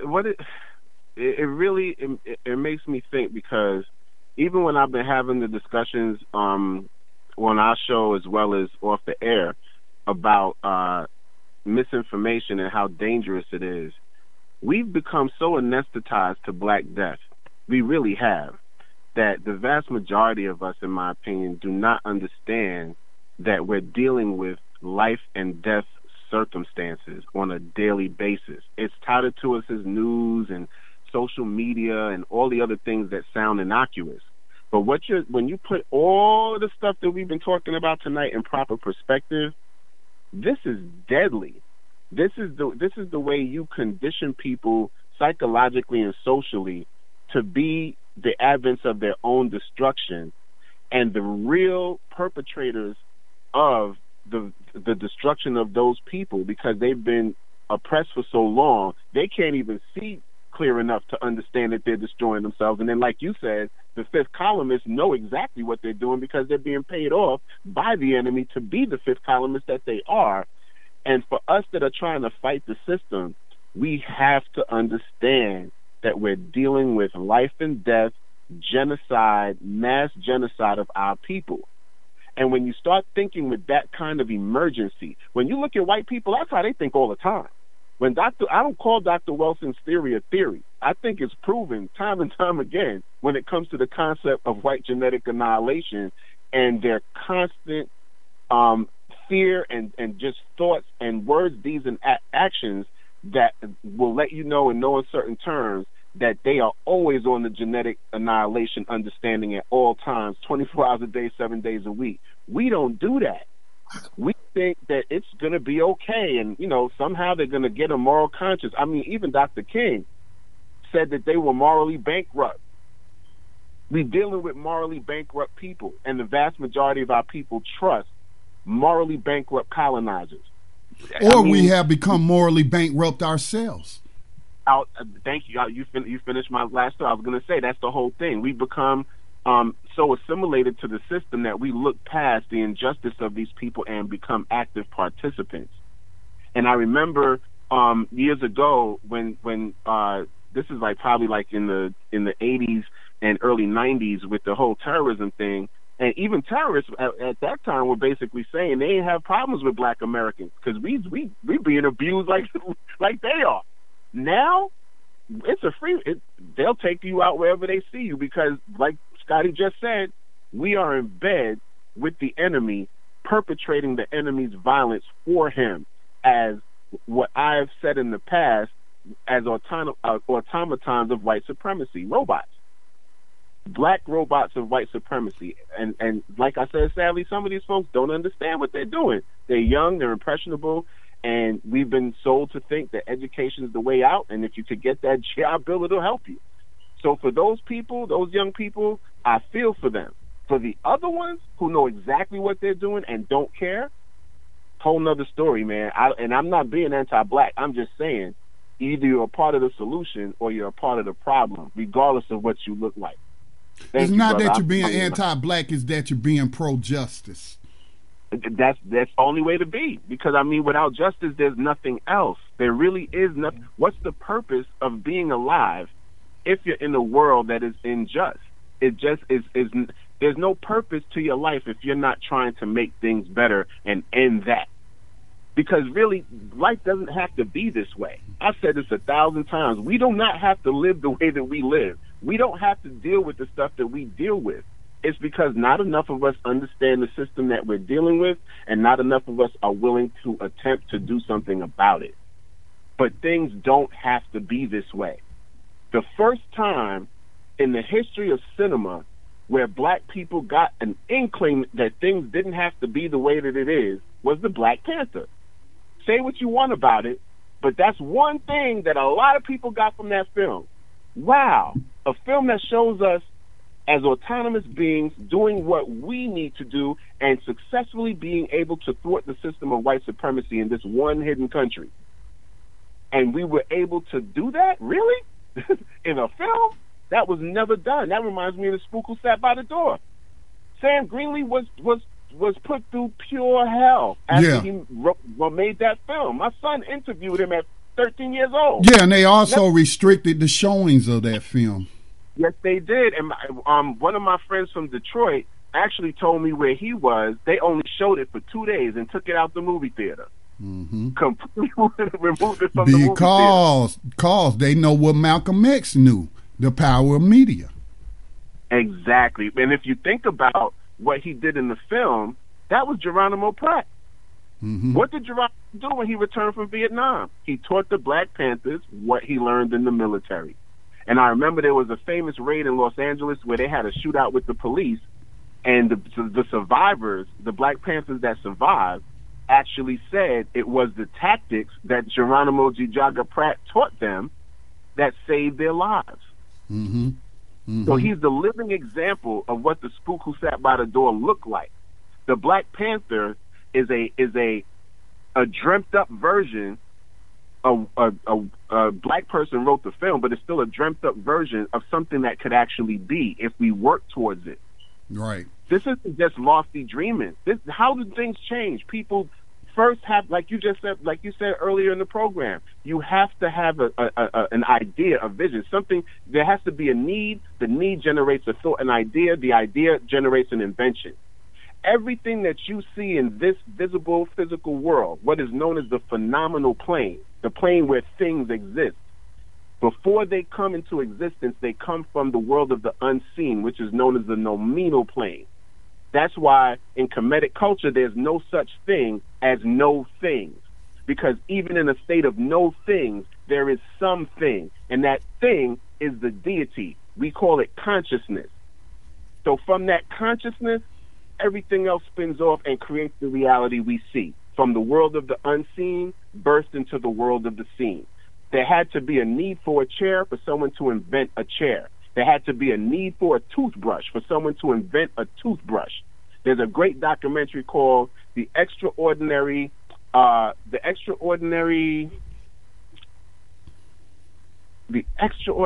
something of everyday things. I'm forgetting. They had it on National Geographic, where they give the history of everyday items that we take for granted and how these things were protected under the threat of death. Things like mirrors, something as simple as a mirror. Coffee. They talk about coffee being invented in Ethiopia. It's the sacred national drink of Ethiopia. And they used to keep those coffee plants protected by armed guards 24 hours a day. And how coffee got to the rest of the world was a white man, if I remember correctly, an Italian, went to Ethiopia and smuggled 3 plants out of the country, almost lost his life doing so. And he took those plants to Italy and started cultivating coffee for the first time outside of the African continent. That's why it's called Arabica, because all of that area you call Yemen and Saudi Arabia and all of that was all part of the Ethiopian Empire. Right. So yeah, let's we just got to just put our focus on the right things and let's really be conscientious and conscious about fifth columnists. Anything, any person, any program that is diverting your attention from solving the problem is a fifth columnist in your personal life. Exorcise those things so we can focus with needlepoint focus on solving the problem. Thank you, brother. All right. Thank you, Ross. I think Otis wanted to chime in. Otis, I'm going to let you have the last word as we get ready to shut things down. We're approaching 3 hours now. But Otis, thank you for calling in. What's on your mind? Good evening, gentlemen. I just wanted to add to it because you brought up, and he brought up the fifth column, and I want to bring it back to some more current history. I think I've mentioned several times in talking on your show, the very first time I saw Barack Obama was on national TV. I came in to have lunch, and he was being presented on the Oprah show. From then on, I've had a constant battle with my family because my training taught me when he came on the scene, he was presented by Oprah. I said, he's no good. I started doing the research on him, and months and months on, as he was still running in the primary, this junior senator, I kept saying to them, I know enough about history to tell you this. Oprah would never have brought that black man on national TV in prime time when the majority of her audience is a white female audience, unless it had been sanctioned by the people who pay her. And if you look in your chat room, I put a couple of quotes on there to show you what I'm talking about. I first heard her say it on her program, I think he's the one. She even went on to say that she had never publicly spoken on behalf of anybody in politics. And that's when I said then, she would never have risked her fortune if he had not been sanctioned by the system. Never. And she introduced him to white women. He got good applause. Her show got great ratings. And from then on, I published article after article showing where that man never intended to do anything for black people. As a matter of fact, I even go so far as to tell you, I even dug up to find out that his original financer was a lady named Penny Pritzker, who was associated with Superior Bank in Chicago that had robbed black people with predatory loans. And at the time that Bill Clinton was in office, her bank had to pay a $450 million fine. It was the largest one ever for predatory lending, right there in the same Hyde Park area where Michelle then grew up in. For years, that bank had been stealing from the black population there. And to show you how bad it is, how money is, even now, her brother is running for governor and still got black people supporting him over other black candidates that are better. And I say to you, when he talks about a fifth column, some of these people know what they're doing, but they're greedy. When you say they have no moral compass, a lot of our people on every level are that way. They are so bent on wanting to assimilate into American culture instead of integrate. If an integrated system only means that the parts work to do what they're supposed to do and they stay out of the way of each other. They collaborate when they want to. I learned that sitting underground at a Titan II missile silo, having to monitor one of the biggest nuclear warheads in the world at the time. There's nothing wrong with the word integration. The word assimilation is what's wrong with our people. We want to be white. And I've learned that when you have an oppressor, one of the main things they use to keep you in control is a belief in etiquette and protocol, not wanting to disrupt. You will never, ever gain any semblance of freedom if you're not willing to be disruptive. You have to inconvenience them, which means you too have to be inconvenienced. Our people don't want that. They want liberation and a semblance of freedom, but they don't want it to be inconvenient. Convenient. It can't be convenient. Those two can't exist. But you've had a really great show tonight, and I appreciate you, everything you do, man. Give you all the support I can. All right, thank you for that, Otis. All right, I want to thank everyone who tuned in. If you thought this program was constructive once the podcast is up, please share it with other people. Again, do not misunderstand or misconstrue my intentions. My intentions is not to attack an individual black person, but to do introspection, to get you to critically think about what is happening to us, and also to put Dr. King's comment about integrating in a burning house in its proper context. Because indeed, as Otis has said and Ross has said, we have become assimilated to the point that we don't even have a moral compass anymore. We want to be the colonizer instead of being the people who introduce justice to the world. With that said, I want to thank all who called in and shared their thoughts.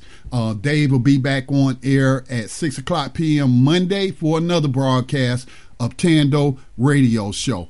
Peace and blessings to all. Stay safe out there. Gold dinar would have had serious consequences for the world financial system, but may also have empowered the people of Africa, something black activists say the US wants to avoid at all costs. We're slicing cake.